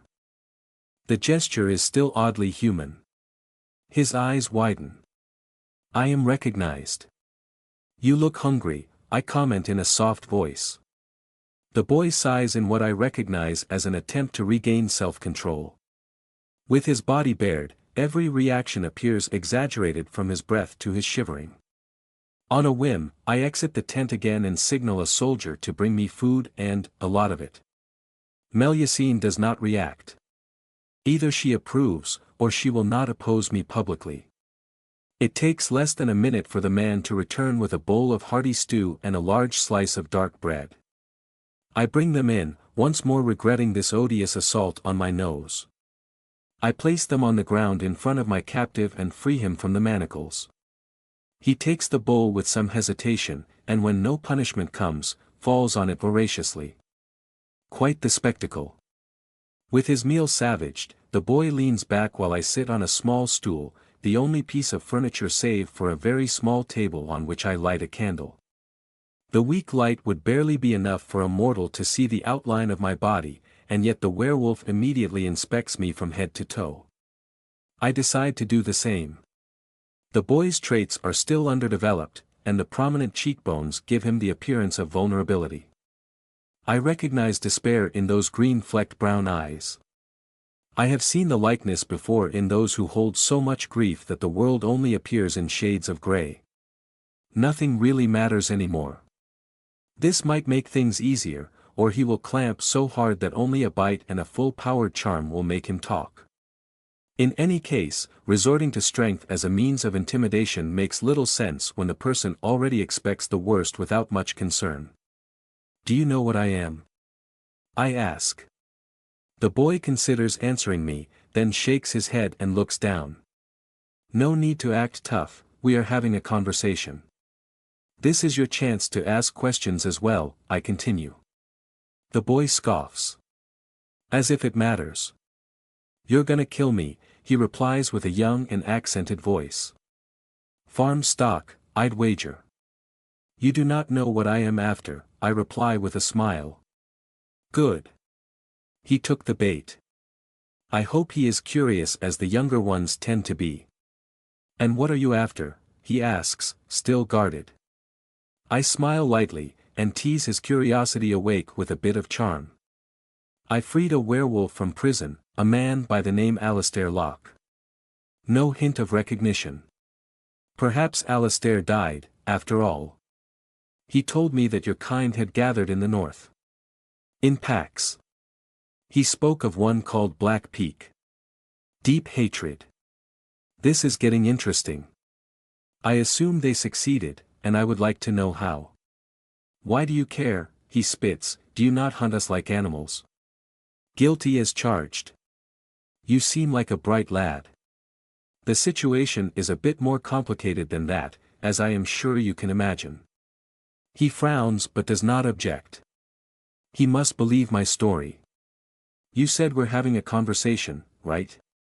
So I can ask questions too. Go ahead, I generously offer. Why don't you smell bad? Well, because I take baths, for one. I assume you find the smell of other vampires upsetting. Yeah. Like that redhead. I smelled her and it made me angry. It used to be the case for me as well. The redhead and I come from different bloodlines. Mine can acquire the ability to alter our smell so that animals no longer fear us. I suppose that it works on your kind as well. What's a bloodline? You mean, like horses? You little shit. Like family. We obtain some of the powers of the one who changed us. Right. So. I gotta ask. You're not gonna kill me then, he asks in a mix of hope and disbelief. I have no interest in killing you. I do have an interest in stopping the Black Peaks from spreading too much.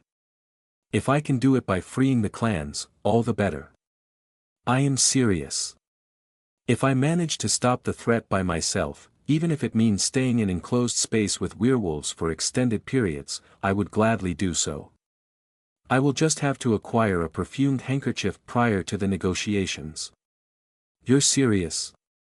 Yes. I am, in fact, serious. You clearly dislike them yet you still risk your life fighting under their banner. So to speak. They do not have a banner. They do not even have pants. What tells me that you're not just trying to split us so that you can take us out one by one? Let me be perfectly clear. Do you think the 5 of us who faced you represent our elite, the fine fleur of our military? Wah. Oops. Forgot who I was talking to. Do you think your pharaohs faced the very best of us? We did not. Not even close. I will ask you to believe me on this, you have not yet faced our lords and our knights and it would be wise to solve this before they get involved. But then they could just hunt us down, even if we escape north. Would that not mean traipsing for years through the infinite expanses of the north? Wah. Killing you off means spending years in the boonies. We have better things to do, I translate with a bit of annoyance. You folks are pretty arrogant, you know that, the boy observes, not unfairly. I prefer this glare he gives rather than the utter gloom that preceded it, but he remains my prisoner and we cannot have that. I grab him by the back of the neck and easily lift him above me, like a puppy.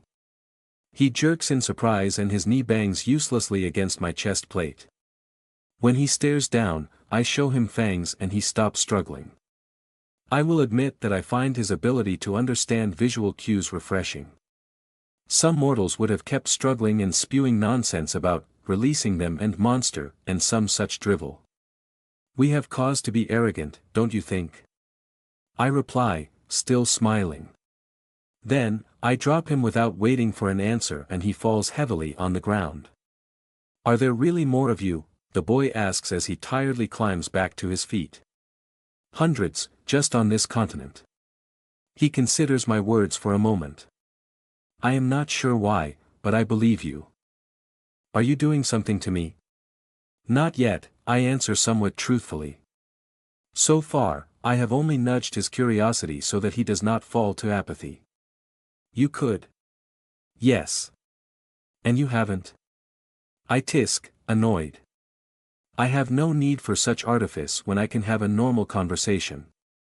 Now, tell me.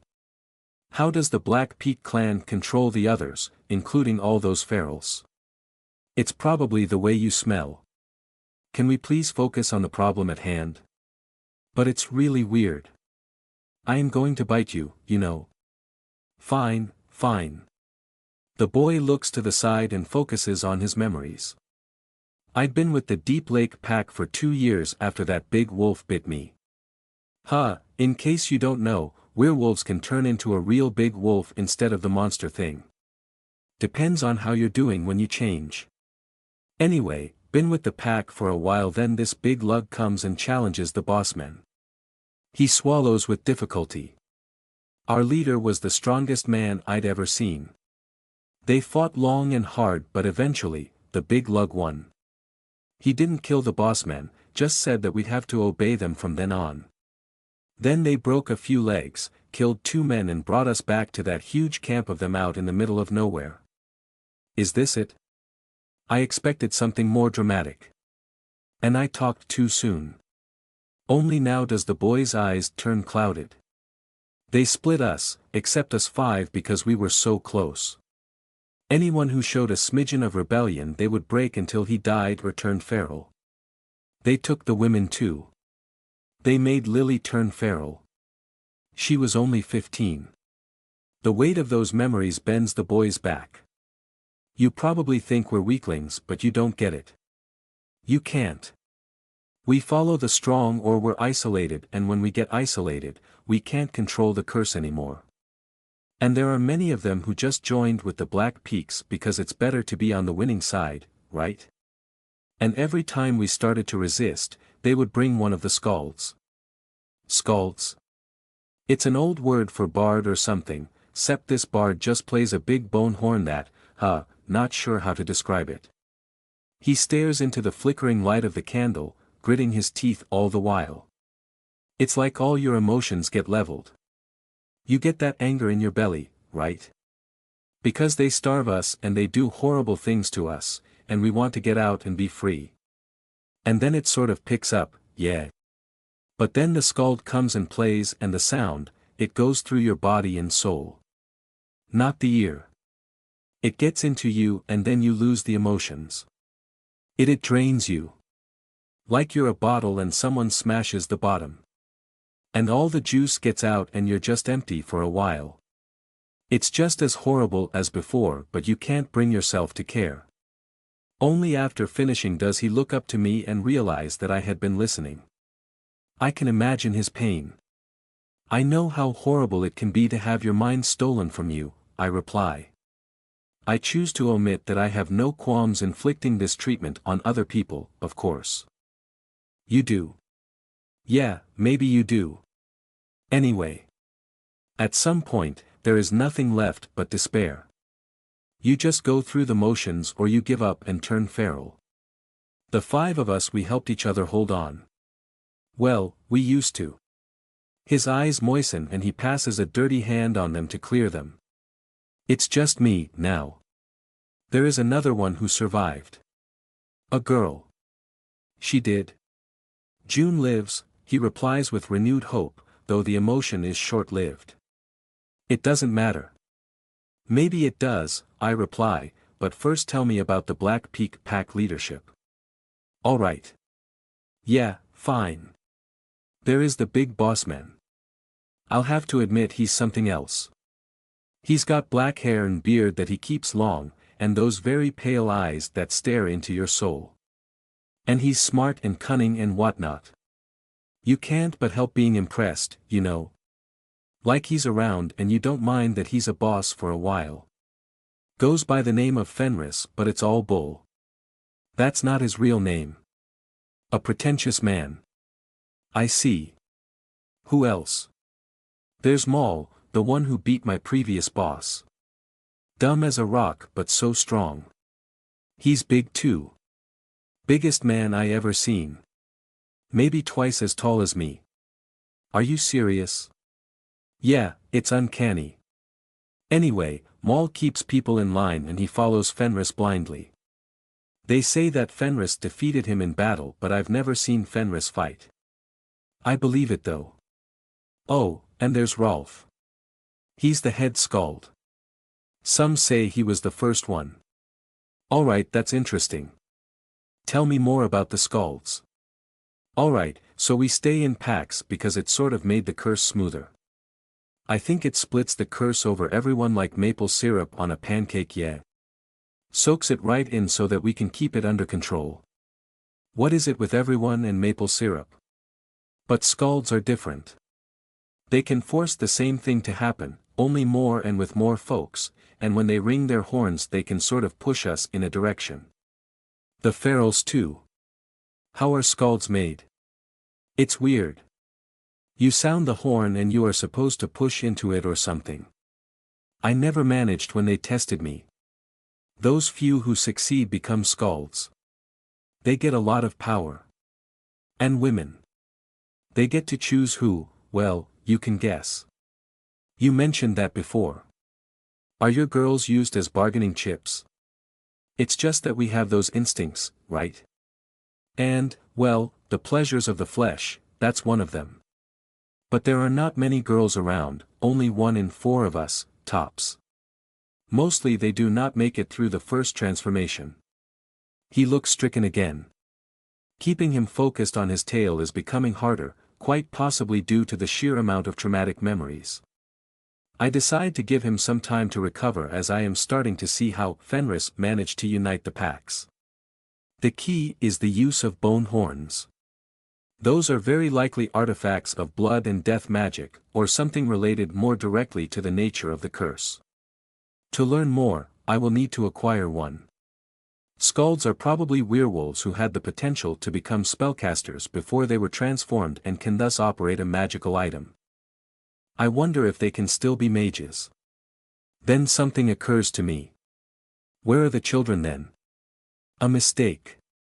The boy's face expresses outrage and powerless anger in equal measure. We change every full moon. Some of the girls bleed when they turn back. Ah. I am sorry. He shrugs, helpless. It's a curse, after all. It no longer bothers me to be infertile. I wonder if my vampire nature smothered those desires or if I simply grew used to my situation. I can appreciate that it would be a difficult situation for anyone who hoped to create a family. I decide to leave the matter behind. We are getting sidetracked. You had one scald with you at the encampment, I note. Yeah. Cole. A prick. Some scalds resist Fenris but not him, that's why he was put in charge here. There are other groups such as yours. Only one other. Bigger. They are somewhere east of here, but I don't know where. I think that's where Fenris went. York. I hope Lazaro is having fun. Would your group stay here, or move now that you've killed 2 of us? We did. Pretty sure we're supposed to kill everyone before moving on. That's how Fenris did it with the packs. Do they know you survived? Yes. Then they're probably looking for you during the day and hunkering down at night. I now have the beginning of a plan. How many people would rebel if, say, Cole were removed, and the horn disabled? I step back as the boy undergoes an incredible metamorphosis. From broken and sitting, he suddenly stands up and his posture changes radically. His stance widens, and where his eyes were downcast, they now burn with fervor. You would also need to kill Olaf. That's the big werewolf with the dark fur. But wait. Hold on. You think you can take Cole out? He frowns. But no. He will be at the center of the camp and surrounded by a wall of flesh as soon as the alert is given. And you cannot possibly get through the reinforced security. A whiff of you and the camp will go on high alert. I already have a way, don't you worry about that. To go through the entire camp? I say, let me worry about that and answer my previous question. Hold on, he replies with his hand raised, do you seriously intend to liberate the others? And oppose Fenris? Get us all out of his pack alive and free? I intend to kill him. And liberate the others so that they may return north, yes. Swear it. Swear that you will help us, and I am your man. I'll do anything you want. Why not, if it can guarantee his cooperation? This was my plan anyway.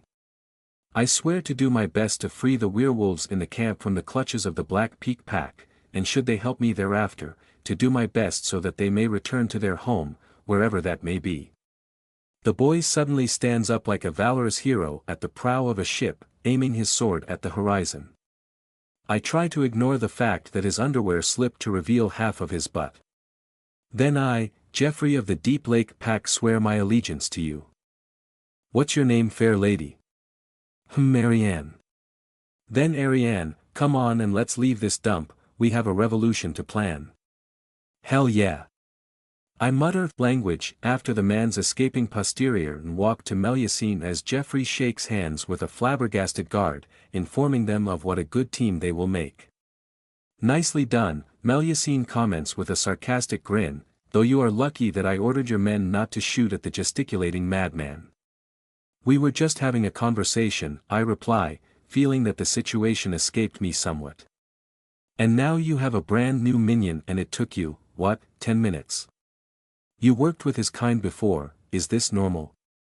I ask, recalling that she had hired a mercenary to have me killed back when I was her prisoner. I knew they tended to be, let us say, easily excitable.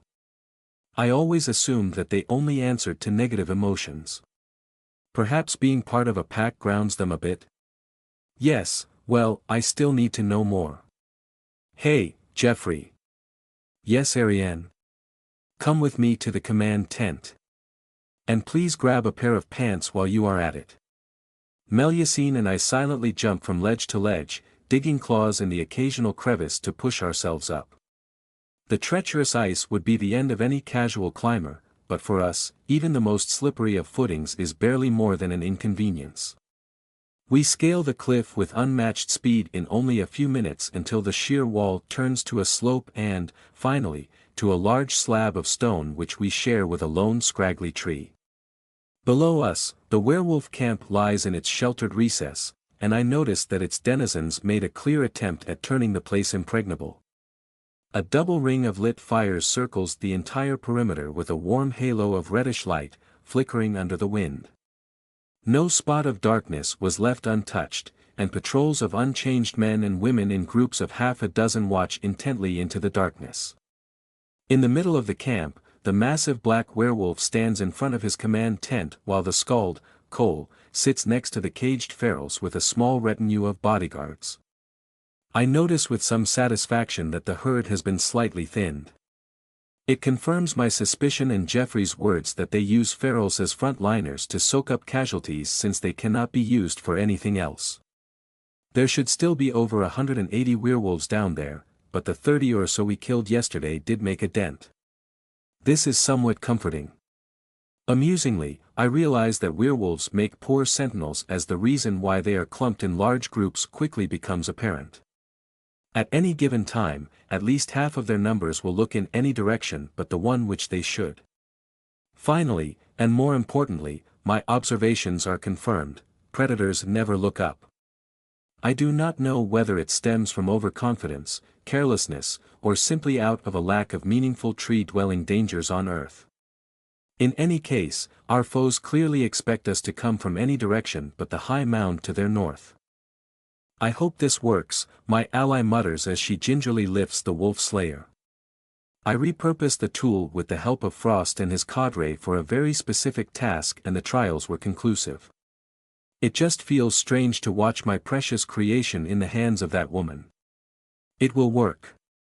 You fired it 5 times and the rope deployed properly 5 times. Stop fussing and get in position, I reply as I open the large case by my side and quickly assemble its content. You know, you defy all expectations. Ours is not the kind of plan I would associate with a master of the Devourer bloodline. Have you met many masters of the Devourer bloodline? I sweetly ask. Melusine scowls. Then you are just being your typical arrogant strumpet self who thinks I am an airhead because I don't turn my nose at everything. Now get in position. Muttering unkind words under her breath, the redhead obeys and proceeds to leap gracefully down the cliff to a ledge jutting over the camp while I finish my task. 2 months ago, Loth sent me a gift, and after a long wait, I am finally granted the opportunity to use it in combat. I screw the two halves of an unreasonably long barrel filled with silvery engravings on the breech-loaded mechanism and load what might very well be the first functional long-range musket. I trained with it. I could shave the wings off a fly at several hundred paces. It was, of course, on a range. Melusine reaches her destination as I line down the sight. The musket stock rests comfortably against my shoulder. She waits for a particularly loud gust of wind to fire a quarrel at a stack of crates. The steel arrowhead buries itself in the frozen ground. A few nearby sentinels raise their head with curiosity. They sniff the air. They find nothing. Melusine replaces the crossbow at her back and attaches the other end of the thin wire to a piton that she furiously stabs in the ice at her feet. She grabs the wire in her gauntlet hand and jumps out, then lets gravity carry her down as she picks up speed. I turn the rifle's humongous barrel towards my target. The Skald's face appears in the crosshairs when one of his bodyguards does not block the line of sight. His handsome face shows signs of boredom. I breathe once, out of habit. It settles me and sharpens my focus until I reach a mindset of calm and discipline. Melusine is still picking up speed. The way down the slope is long from the height of the mound. My prey is still hidden. The wind dies down for an instant.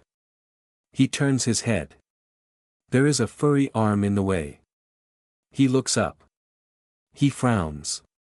The bodyguard turns as well, curious. Cole's face is fully revealed. I pull the trigger. A quarter of a second later, my target's head explodes out in a fountain of blood. The shot rings over the camp, reverberating on the slope of the peak I am on. Its echoes roll over the thunderstruck crowd. Melusine hits the ground at a dead sprint. She casts a nasty spell at the 4 bodyguards who fall to the ground, writhing in pain. She picks up the horn without slowing and runs like the wind between groups of stupefied guards still unsure of what to do. Slow and stupid. This is what happens when you never trust your subordinates, a complete lack of individual initiative. The Black Peak Pack forfeited any chance of cornering Melusine the moment they relied on a clunky gathering of unwilling fighters. We are just getting started. Satisfied that the redhead is well on her way out, I return my attention to the black werewolf as I reload, but quickly give up on shooting him. Loth's long-range rifle came with bullets designed to pierce through enchantments, not to inflict the kind of catastrophic damage that would pulp that monster's skull. Rather than attempting it, I grab my gear and escape to the right on a path parallel to Melusine's. Now comes the first hurdle, making sure the wolfies take the bait. And they do. By the Watcher, they do. One of them must have unleashed the ferals because I can hear their constant baying even over the roar of the northern gale. A rational decision I suppose, as they have no more means to effectively direct them. The best they can do is to point them at a quarry one last time, and hope for the best. I accelerate as much as I can, draining precious energy but gaining on my companion whose frigid aura is clearly revealed. We are almost at our destination when I finally catch up. "You're still carrying that thing," she screams, pointing one claw at my gun while her other arm is firmly holding the horn as if it were an unwieldy flower pot. "Why would I leave it behind?" I ask with surprise. Tisk. Prejudice against firearms is as deep-seated as it is inexplicable among my kind. Melusine slows down as we arrive at our improvised camp. Both the odd detachment and the mages have formed a hastily constructed half-circle with a barricade of sharpened spikes dug into the unyielding ice with Frost's help. I may have misjudged how tired they would be as the men manning the defenses show signs of exhaustion, but at least their heavy clothes and various enchantments have kept them warm and they now show excitement as my ally and I jump over the barrier. They do not need our warnings. Only a deaf man would miss the signs that our plan worked. We walk to the center of the camp, where Frost is waiting inside an intricate circle glowing a soft white. At either side of him, Blake stands resolute with a borrowed blade while Jeffrey watches me approach with a goofy smile as he munches a piece of dried beef. We are set, I observe laconically, keeping my eyes resolutely forward. I hope so, dear. After all, you promised me a nice battle and here I have been, relegated to the role of support so far, Frost replies with casual interest. Don't worry, you will be elbow-deep in fur within the next 2 minutes, Melusine remarks drily. I quickly disassemble the rifle and close the case under the mesmerized looks of the others, then almost tear the wolf slayer off Melusine's back before loading it with repeater bolts. You look miffed. Is something the matter, boss woman? The young werewolf asks. Why are you naked? Oh, if it's just that, I guess I can transform now, he replies. The young man drops the bag of jerky on the ground and sighs deeply, somewhere between relief and anticipation. He extends his arms to the side and, without warning, it begins. His skin roils and erupts with fur and muscle, bones snapping as they expand and reattach themselves without method. The change is asymmetrical and messy. I fully expect blood and other fluids to cover the ground, but my expectations are dashed. It still looks unbelievably painful, and yet not a whine escapes the creature's muzzle. In less than 3 seconds, a bipedal monster towers before us, dwarfing even the tallest man. Jeffrey flexes his sharp claws and displays a row of serrated fangs. Only his eyes remain unchanged as expressive orbs of brown flecked with green. Conservation of mass just tipped its hat and left the planet. I feel somewhat annoyed. As our first werewolf ally struts confidently forward under the wary gaze of the mortals, I lean closer to Melusine. You never mentioned that he was that massive, I whisper. And it's really cold as well, she deadpans. I stare into her innocent face with growing frustration. Get your mind out of the gutter, you know what I am referring to. His human form is all scrawny. I believe it relates to the strength of the curse and possibly, how they place within the pack when their aura equalizes. Leaders tend to grow larger. Perhaps his less hairy aspect is just young and starving, and he will eventually grow to match his wolf form. Perhaps. If you are done, then here is the artifact. Would you like to try it before we are swarmed with monsters? Certainly. Right, our plan is simple. Eliminate the manipulative prick, steal his tool and the army's cohesion will shatter. The second part is by far the most uncertain. The clans under the Black Werewolf, Olaf, follow him because of the horn and their instincts to obey the strong. We have 3 ways to remove his control and eliminate the group as a fighting force without a massive bloodbath. The first and most obvious solution is to kill him. A daunting task, but not an impossible one. It will require me to fight through his personal guard and hope that I can manage it without too many casualties on my side. Jeffrey assured me that without the horn's powerful effects, the werewolves would revert to their normal mindsets. Their leader has not earned the right to lead a group of packs. A horde. He usurped it. Once the momentum of the chase is exhausted, the majority of werewolves should feel no urge to defend one they will instinctively resent. This unique opportunity comes from my smell. I do not have the scent of an enemy like Melusine and Blake do. Therefore, the army should not instinctively unite against me if I go after its leader. That is the theory. They could still decide to close rank on me and then I would be swarmed and killed. I will keep this option as a last resort. The second possibility is that the horde splits immediately once the others realize that they are free.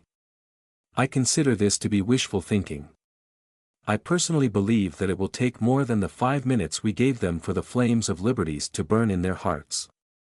I would bet that the instinctive response of a beaten group would be to wait and see, rather than to stand up and risk extermination if they are proven to be the outliers. Nobody wants to be the first target in front of the firing line. I asked if Jeffrey could challenge Olaf. My most recent minion said that yes, of course, he could issue a challenge. And then promptly die, thus reinforcing our foe's legitimacy. The third and last option is to use the horn ourselves to push the packs over the edge and into open mutiny. The item is, after all, a thing of blood and bone. An artifact of the hunt. And what better wielder of such a creation, than me? There are none here. I cradle the object between my hands, passing a thumb over its smooth surface. The bones come from a predator judging from the size. Bear and wolf, mostly. The ivory material was fused together by means unknown and the smooth planes have been engraved with runes I do not recognize. They shine softly in carmine red, waiting for activation. The aura is mighty. I taste the hunt, of course, but also blood, lust, death, as well as warmth and cold. It was not designed for me, but I can use it. I hold nothing more than a dedicated focus meant to cast a single spell altered by the caster's intent. Yes. I just need to place the cold within. Warmth in the prey's blood. And everything will work out just fine. I am reminded of the gauntlet dedicated to casting a single spell I used in the Library of Alexandria. The more deliberate and precise the tool, the less training is required to activate it. What the focus lacks in flexibility, it gains in sheer power. The irony of turning their own means of control against the Black Peak clan is an added bonus. Yes, I think as I caress it, it will do nicely. I am sure I can operate the horn, but it might take a lot of power. I would rather wait until the non-ferals are within range. Melusine nods and turns, heading to the front. I follow her when Blake steps up to me. Excuse me, Ariane. Yes. I ask with surprise. Blake has been helpful so far. She has protected the Roland assets through a careful evacuation and assisted with planning. Our cooperation has reinforced my opinion that she is strangely attractive to men, though this in itself is not an issue, as she has done nothing to harm our efforts. Quite the contrary, in fact. Can I get your crossbow? You know that if you die, it was all for nothing. And I will not leave the shield, but I can still be useful. I can shoot. In a way, I understand her. She needs a symbolic kill. Very well. You remember how to operate it? I was there when you taught Melusine. Indeed, I reply as I give her my weapon as well as the spare ammunition. Then, I turn to a stump not far away from us and point at it.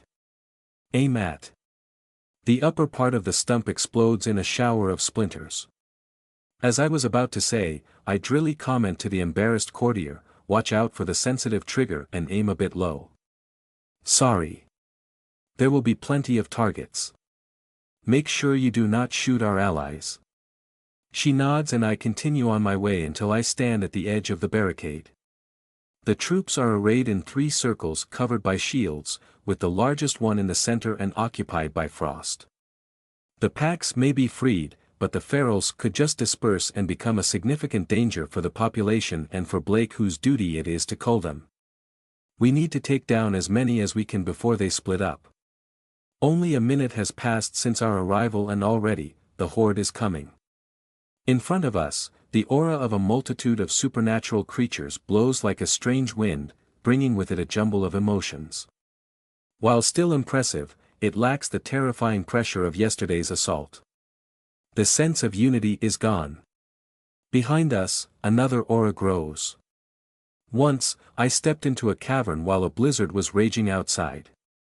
The cavern was sheltered from the wind and only the back of my skull was buffeted by a furious gale. This is how I feel now. The spell Frost is building writhes inside of his circle with terrifying power, like a cannon aimed outward. I can see the glow of the fuse, but not the darkness of the muzzle. It is not aimed at me. For once. The forest moves in front of us as massive shapes crash against trees. The fastest ferals sprint ahead of the rest.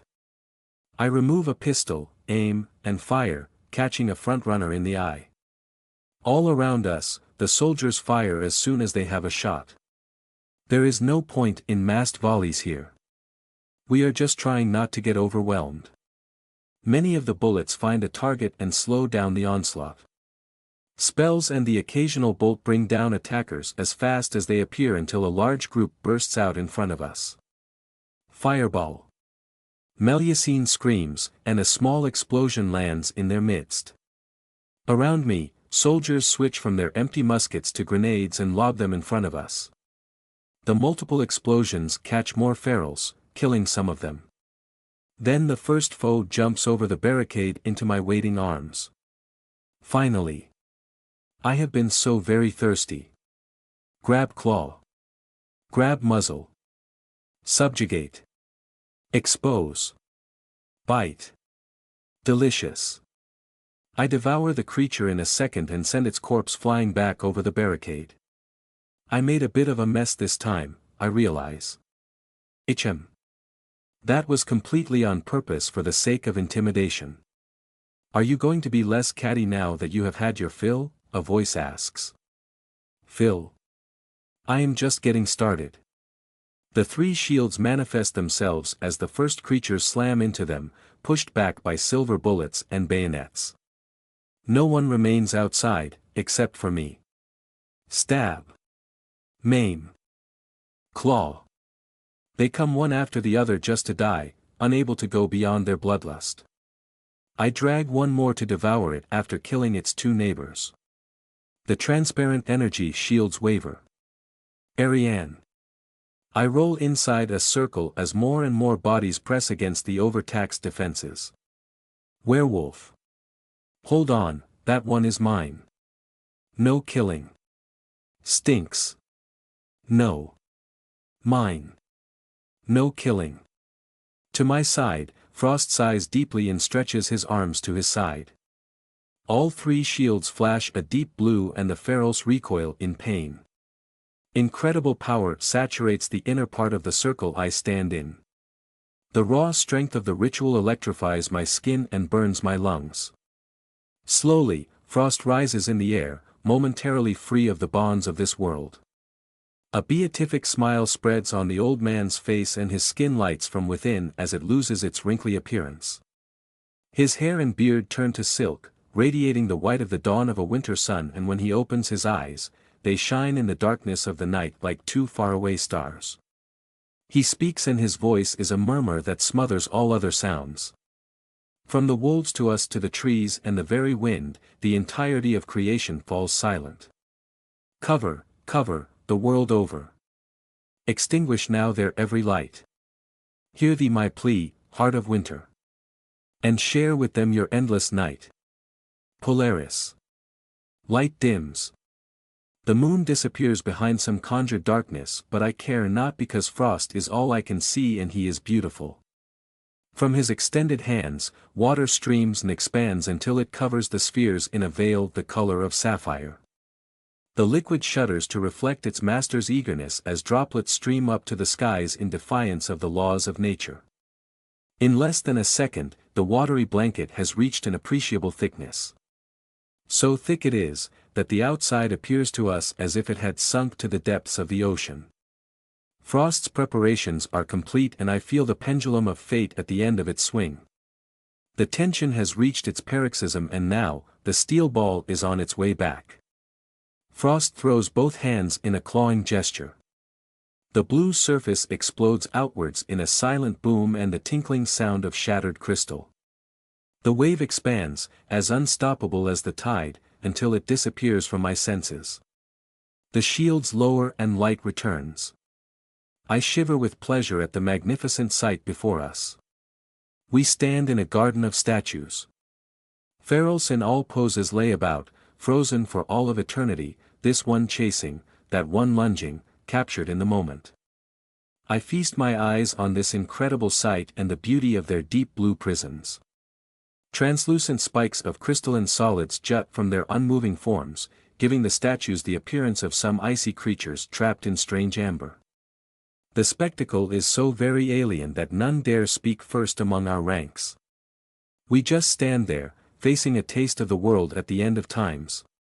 Slowly, we wake up from the trance of this awesome display to realize that a half-circle of wolves peer at us from the cover of the trees, just outside of the range of the spell.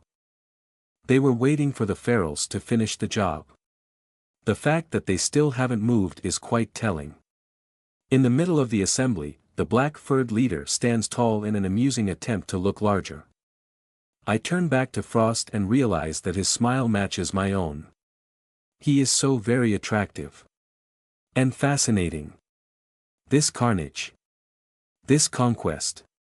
He is worthy. Raise. Join us. Join us and conquer forever. The old man tilts his head. He sighs deeply and lifts a finger to my lips, touching them softly. I let him. His smile of regret tells me of his answer before he even speaks. No. He made his choice and I respect it. It is your turn to impress me, Ariane, he continues. I nod and take the horn from my side. I lightly jump on a frozen beam from our now pointless barricade. My audience is arrayed before me, paralyzed by indecision.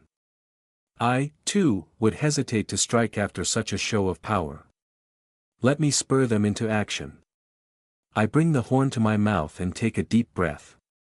The artifact links with me just like the gauntlet did, and I feel a great reservoir available for me to fill. I start pouring power into it and realize that it will not work. The horn is a tool designed to convey orders in a way that the cursed understand. I am not one of them, therefore reaching their minds will require the message to be as simple and unambiguous as possible. What do I want? In theory, I want control. In reality, subjugation is both impractical and dangerous. What I need is to free them. Just as I promised. Freedom.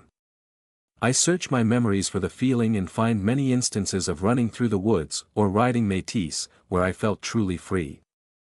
I push into the horn and stop again. I am an idiot. It is not freedom I should go for, but liberation. Not being free, becoming free. And for that I have the perfect memory. I close my eyes. Charlotte stands close to Ainsa. She is proud. She figured out our little ruse and she will gain much credit with Lady Moore for her cunning. When she tells her. She hasn't done so yet. She came alone. Her mistake becomes obvious to her as I show my fangs, as I jump on her back and push her weak body into the mud where it belongs. I am strong, and smart, and I have allies. Warden weak. Pack strong. Fight and be free. Break the chains. Bow to no one. The horn sounds over the plain in a single note, pure and mighty. The branches shiver and powdery snow fills the air. A tantalizing taste fills their mind. It speaks to them of running through the empty land with the others, the weight of their curse temporarily lifted from their shoulders. It reminds them of a better time when they found acceptance in a new family. One that understood their burden and lessened it through shared experience. It speaks of a future in which it happens again. They merely need to seize it. The first to change is a massive leader with a gray pelt. His transformation is the most impressive of all as cracks and groans lead him to expand his frame until he dwarfs even Olaf. 100 pairs of malice-filled eyes turn to the Black Peak Pack's bunched group, their torturers, jailers and rapists. The gray werewolf roars and it carries with it a mountain of torment that demands retribution. The next minute is one more incredible show in a night that was filled with them. The freed packs fall on their enemy with unparalleled hatred. They literally tear them apart in their fury. They leave no survivors. After the massacre is done, the fighters split up, gathering into little groups of naked bodies hugging each other for comfort. Cries of relief cover the plain once more as we watch without a word. The gray leader ignores them. He steps to the barricade with confidence, transforming back mid-stride, which is, I assume, a rather impressive performance. The naked man before me stops at the edge of a log. He has short brown hair and expressive chestnut eyes. His squarish jaw and heroic face give him the appearance of a tragic hero. He sniffs the air and turns his attention to me. Let's talk. I regret everything. For the love of all that is precious, stop sniffing me. But it's so strange. No sniffing. Eep. The tiny woman jumps back with a stricken look, but not for long. A man taps her on the shoulder and she turns with a smile. He is naked. Regrets. So many regrets. I agreed to follow the big gray werewolf back to his encampment with the rest of the horde in order to discuss what would follow. I will admit that my unwillingness to negotiate terms with a butt-naked individual in the middle of a statuary of frozen corpses played a big role in my decision. I thought it better to talk while the euphoria of their newfound liberty lifted their hearts. That was a mistake. First, my smell is apparently strange to them. It allows me to walk among their numbers without being perceived as an intruder, an advantage that my allies do not share and the reason why I left them behind. The other side of the medal is that they are rather curious. The most daring specimens challenge my personal space to sample the goods and only my unflappable countenance has allowed me to spare their miserable lives. How dare they? I am not a slab of meat. Gah! And the odd inquisitive wolf is the least of my worries. To be fair, there are only a handful of them, they are harmless, and they leave when prompted. The main problem is, frankly, I should have anticipated it. Sex is a great activity, in general, a true celebration of life and pleasure. Its practice is somewhat limited by a combination of factors, such as babies which werewolves cannot carry to term, diseases which they are immune to, and social constraints which they are devoid of. As a result, a great celebration is occurring in the surrounding tents, with no concern given to propriety or, indeed, keeping one's voice down. And as if things were not bad enough, they stink. By the watcher the situation is deteriorating every time a sweaty, naked, aroused ruffian lifts a tent flap to switch groups. My poor nose. After an interminable walk, we finally reach the command pavilion. Thanks to my indomitable will, I resist the urge to leave this forsaken place, find the highest tree I can and hug it like a Christmas ornament. Enclosed space. A central table with a map surrounded by seats covered in fur. A few chests. A stench like no others, a mix of wet dog, sweaty genitals, and intruder. I should have taken a perfumed handkerchief. Now that we're. First things first, wear some damn pants. I hiss. The man stares at me with his sad brown eyes and I realize the overwhelming gap between us. He has been through a lot in the past few weeks, for sure, while for me fighting for my life while embroiled in cutthroat politics and diplomacy is just another Thursday. Perhaps, for efficiency's sake, I should cut him some slack. After he covers his nads. With a heavy sigh, the new leader grabs a pair of leather pants and pulls them on. They look dirty. He picked them from the ground. They are not even his size. Stop thinking about it too much, Ariane, that way lies insanity. Pa. Pa pa pa. Better, the man asks coldly. Somewhat.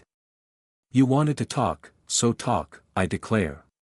Blake gave me leave to negotiate in her name, provided that her bottom line is respected. In that case, it means all of the wolves leaving her territory post-haste. Besides that, I am free to negotiate the terms I see fit. And now that we are finally settled, of course, he remains silent. I use this opportunity to study this new addition to the list of people I am supposed to pay attention to. The gray werewolf is interesting. He is not what I expected from an improvised leader, especially not one who was the first to throw himself at his captors. His eyes are too soft and his expression too melancholic for a warrior, though with his square jaw and bulging muscles, he might just cut it.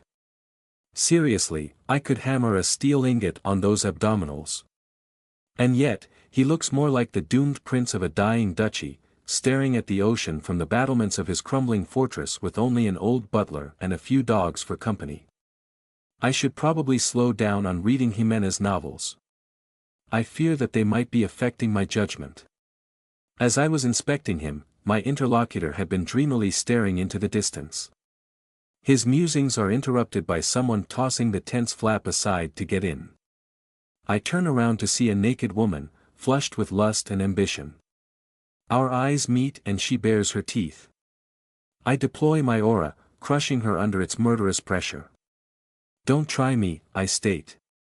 The intruder lowers her head before skulking back. I return my attention to the pack's de facto leader with increasing annoyance. Keep your people under control. We men do not interfere in power struggles between the fairer sex. I am not one of yours. You are not completely out either, he calmly observes. His manners are mild and his voice mellow, and I find myself lowering my guard. It's the smell. Your scent is. Never mind my previous reflection.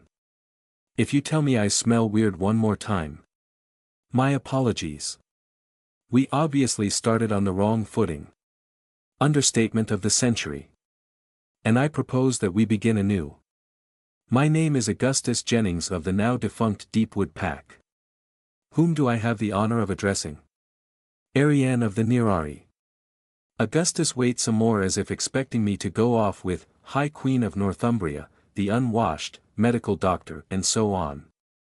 When no such thing occurs, he resumes the conversation. You are a vampire, correct? A master? Yes. Well, what do you know of our kind? You taste delicious. Ah. Oops. Not very diplomatic, Ariane. Besides that, the man grumbles. You headed north and split into groups you call packs.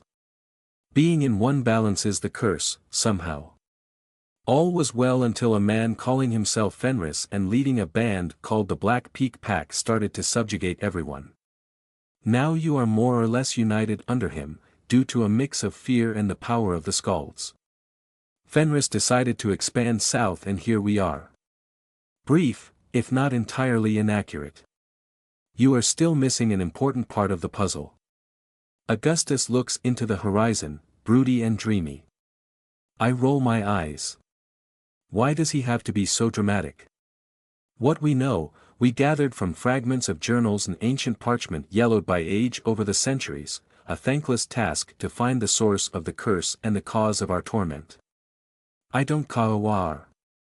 Our dreadful tale begins during the darkest period of the 100-Year War, in the French region of Auvergne. Someone please shoot me. A mage of considerable power weaved a dread curse, a thing so horrid and devastating that it twisted the very human form which should have remained sacrosanct. As for its purpose, we shall never know, but some suspect that it was used to punish an entire family, the man continues in a pained whisper. Why would he assume that I would be interested? I just want to hammer out an agreement and head out.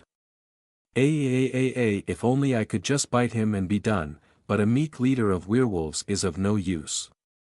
When the curse was made, our tormentor committed a fatal mistake. In their urge to spread destruction, they forced an instinct on the cursed. We disable our prey then move on to the next one, only to return to finish them off after no one is left standing. This turned against their intention as many wounded recovered enough to hide and thus survived the onslaught, and so our curse has spread throughout the world like a dreadful plague, causing the death of thousands. I must look like an attentive audience. That must be it. Now, and for the first time in history, we have a chance to turn our lives around, but to do so we must make peace with the curse, with the trapped wolf in our soul, and to do so we must adopt some of the beast's social habits. I assume you have a point. I ask, utterly out of patience. I do, the man replies unamused, it relates to us and the way we work as a group. Many of the rules we follow are taken from the behavior of wolves. That means that we do not delegate authority as a government would. The army arrayed against York is it? What? It. All the remaining werewolves in the northern territories. 300 of them, give or take. It will take more than a few of your kind to hold back this tide. I am willing to guide the werewolves of this group north if you give us enough provisions and if you promise not to go after us. I widen my eyes in surprise, then I realize I cannot help it. I laugh. I am being vulgar and my fangs are showing, but I cannot stop. This man. What a great comedian. Oh dear, how precious. You are simply too much. I assure you that, he begins. I move over the table, stopping only a few inches away from him and hit him fully with my charm. I take the strand of apprehension, the one that is born of the knowledge of what I am, what I did, and feed my aura into it until it turns into a fat worm of terror. My claws dig into the wood below, which creaks tortuously. You are in no position to demand, boy, I hiss. Augustus jumps back with a curse. To his credit, he gets his fear under control faster than I have ever seen. From what I can tell, the curse fights back, somehow. It releases him from my influence with the utmost speed. I lean back and smile, pretending that his newfound courage is simply me releasing my hold on his emotions. His resistance to my power matters little when bluffs and manipulation can achieve so much. Do not think us defeated, vampire, he retorts as his voice trembles ever so slightly, we still have. I have the horn, and I can operate it, I interrupt. That shuts him up. Good. You are the shambling leader of a defeated and brittle band of disposable soldiers. Yesterday you could field dozens of ferals. Tonight, you have none. Yesterday your army had a skald and a warlord at their head. Tonight, well, there is you. I sneer. Augustus grits his teeth, but he does not reply. You also wrongly assume that I care what happens to the population of York. You do not, he replies, half surprised and half scandalized. You may consider them as rivals, of sorts. In fact, the best solution for me now would be to let them suffer so much that our knights must intervene while I wipe you out to the last. You cannot. We will. Augustus stops abruptly. I have the horn. I can use it. The terrible artifact is the crux of our negotiations. It places me in a position of strength from which I can demand much with little in return. You can no longer stop me, I observe. If you fight, I will disable then slaughter the packs. You scatter, and I will pick you off band by band, wolf by wolf, until I have drained every man, woman, and juvenile. We are discussing the terms of your surrender, Augustus. Do not provoke me again. You do not smell like a leader. You cannot change or direct the curse like I can either, even with your newest toy, and besides, you do not strike me as another slaver. There must be something we can do for each other that you could not get with just the horn. Why don't you tell me? In a few sentences, I describe the context while remaining intentionally vague about the current standing of the participating houses. Best solution would be for me to save my kin in York and bring a long-term solution to the werewolf problem. My victory would be assured. The leader crosses his arms, always a bad sign in a conversation. At first, I take it that he is averse to cooperating but soon realize my mistake, he is revolted. So, that is what this is all about to you. A political game. Everything is a political game when more than 3 people are involved, boy. Spare me the theatrics. Now, are you willing to assist me, yes or no? You seriously want us to take down Fenris, Maul and Rolf? Of course not, I do not believe you to be capable of such a feat. I expect you to assist me while I take care of it myself. Do so, and I will help you in returning to your homes, wherever they may be. I already made that commitment to Geoffrey. It costs me little to simply repeat it. Ariane of the Nerari, my people have suffered a terrible ordeal. They are weakened and wounded. Augustus winces while I show no reaction. Still annoyed, I raise a finger to interrupt him as he is about to resume his impassioned plea. You do not know much about my kind, do you? Knowledge is sparse, and for good reasons, he replies defensively. I imagine that we do not eagerly share the specifics of our nature. Quite the contrary, in fact. Then let me enlighten you in a concise manner. We are arrogant, territorial, and deadly apex predators who do not care in the slightest about your freedom or, indeed, your continued survival. What you are doing is useless, because we are only vaguely aware of the mercy you are appealing to. We do not do charity. We do deals. Give me the incentive I need, and I will assist you, otherwise you are wasting both our times. Am I being clear? Crystal clear, the man grumbles, his eyes shining dangerously. I will let it go so long as he does not provoke me further.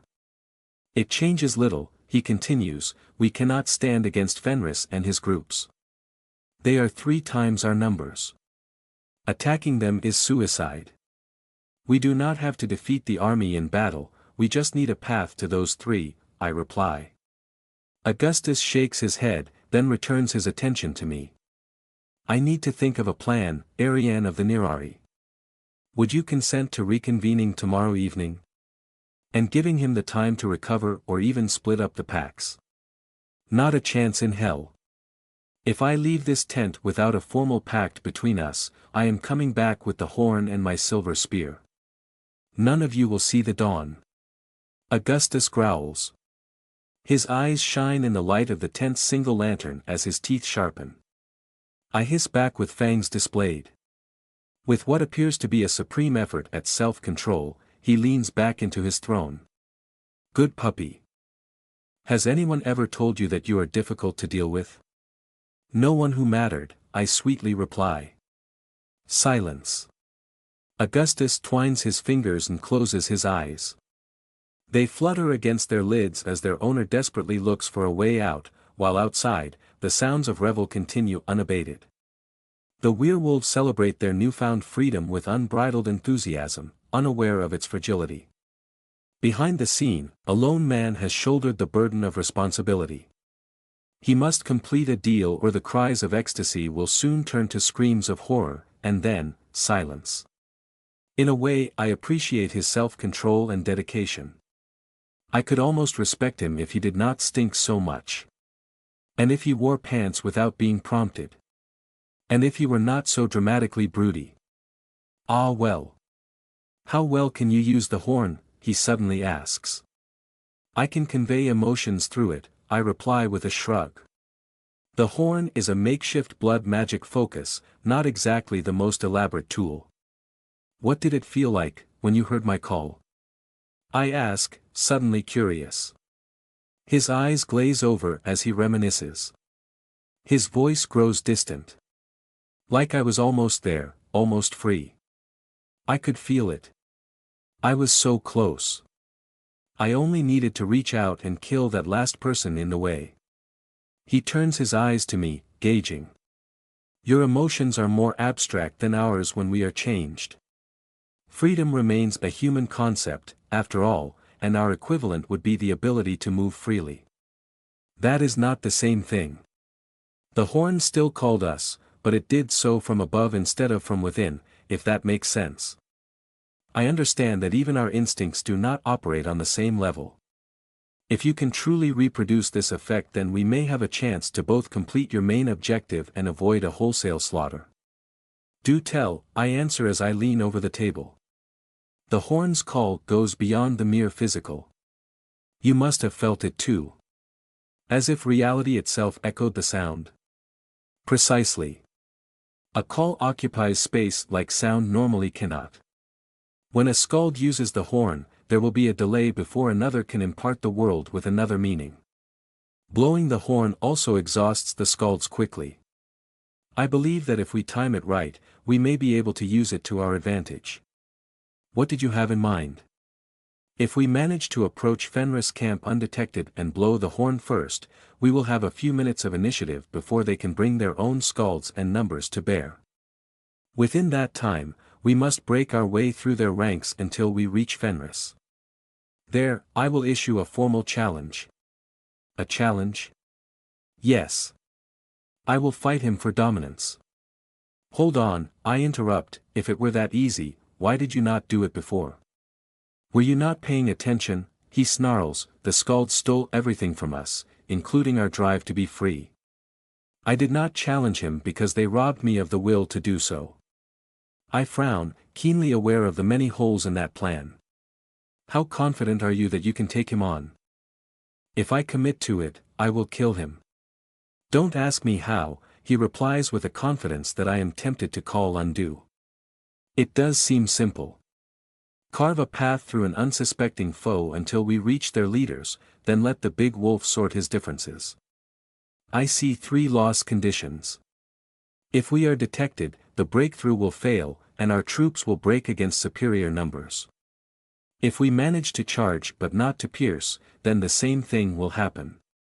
If we succeed but Augustus loses the fight, the plan fails as well.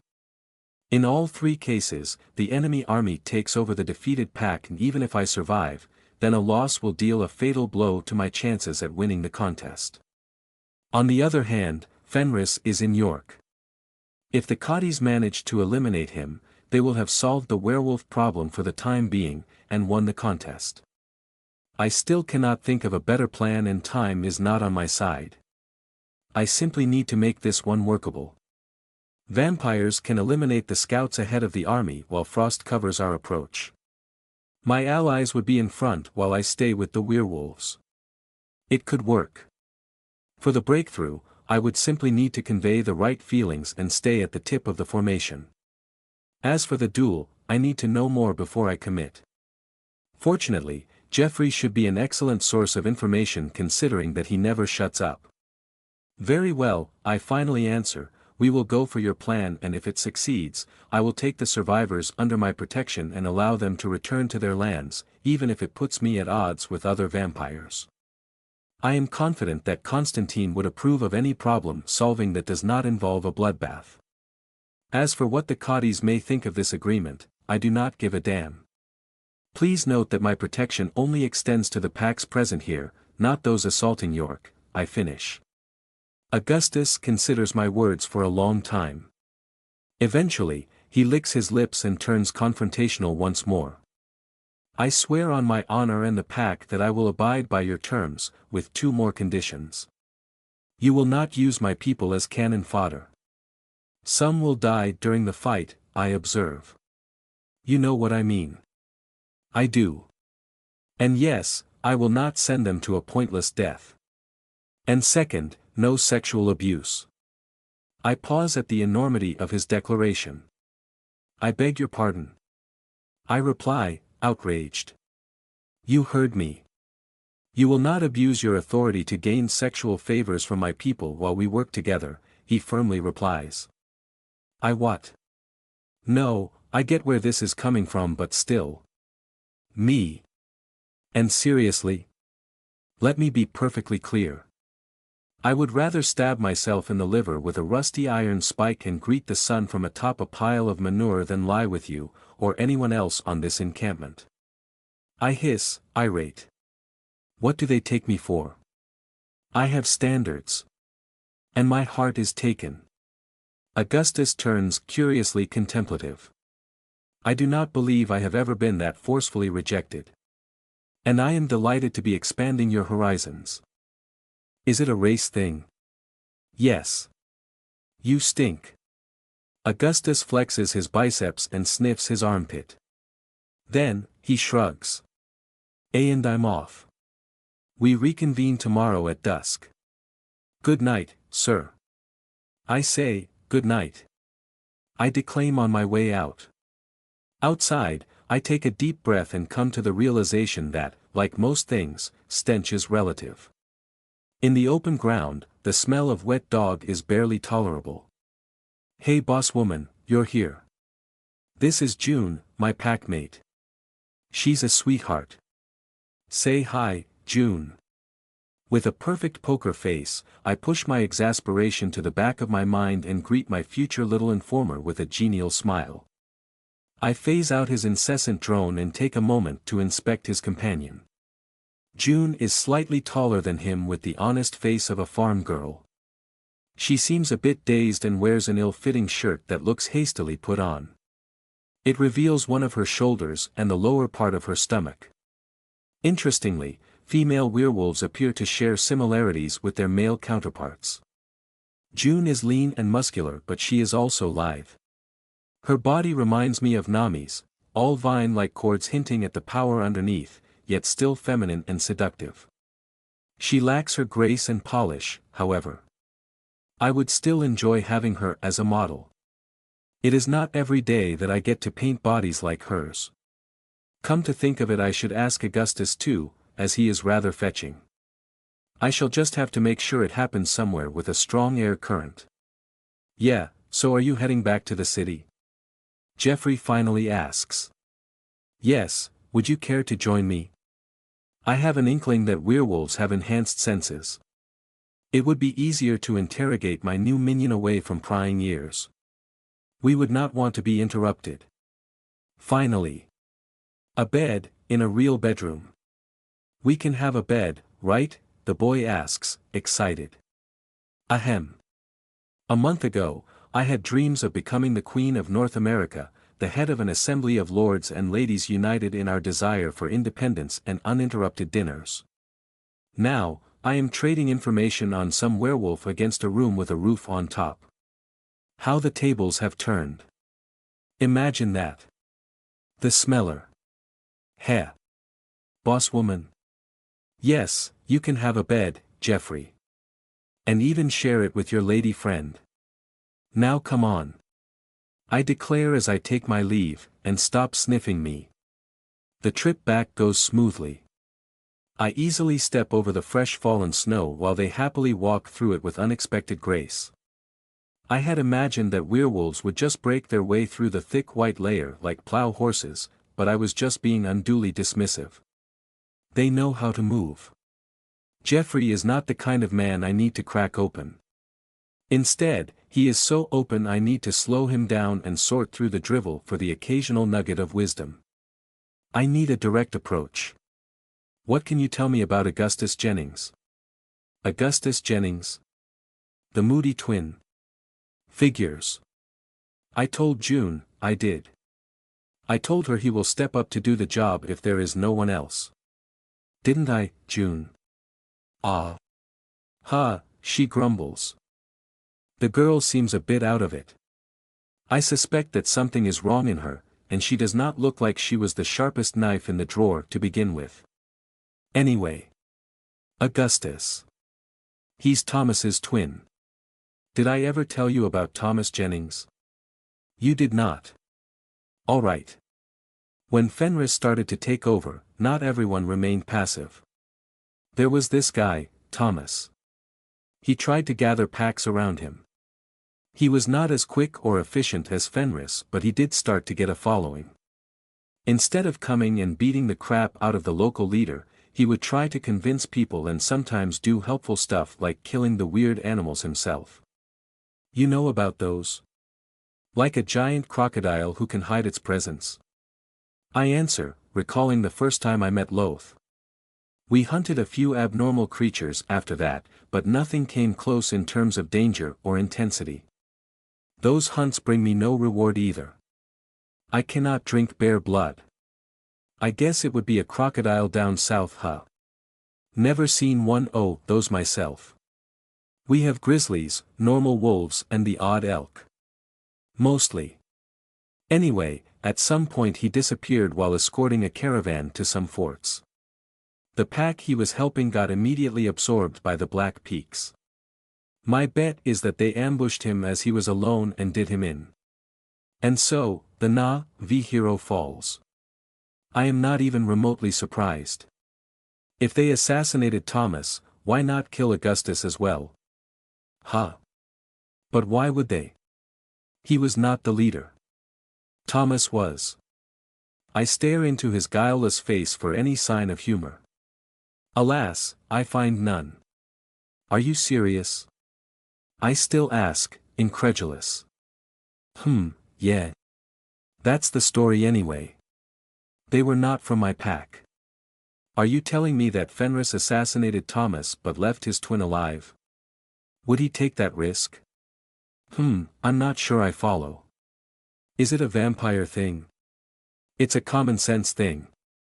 If you behead an organization by slaying its leader, you also kill off his identical sibling. I understand leaving the children alone, but come on, a twin. Both werewolves stare at me with equal expressions of bovine bafflement.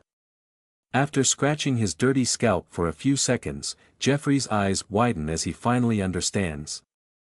I hope. Ah, it's because you think Augustus was a leader too. There is no hope. I need to explain then, bosswoman. You see, there are 3 kinds of werewolves' behaviors and a leader is only one of them. When you're a leader like me, your transformed body gets bigger and brawnier and you have to show people what to do, where to go, take care of everyone. That sort of thing. Then there are the followers like June here. She nods briefly then returns her gaze to the snow before her feet. Most of us act as followers. A good follower reduces the burden on the leader and also makes him stronger.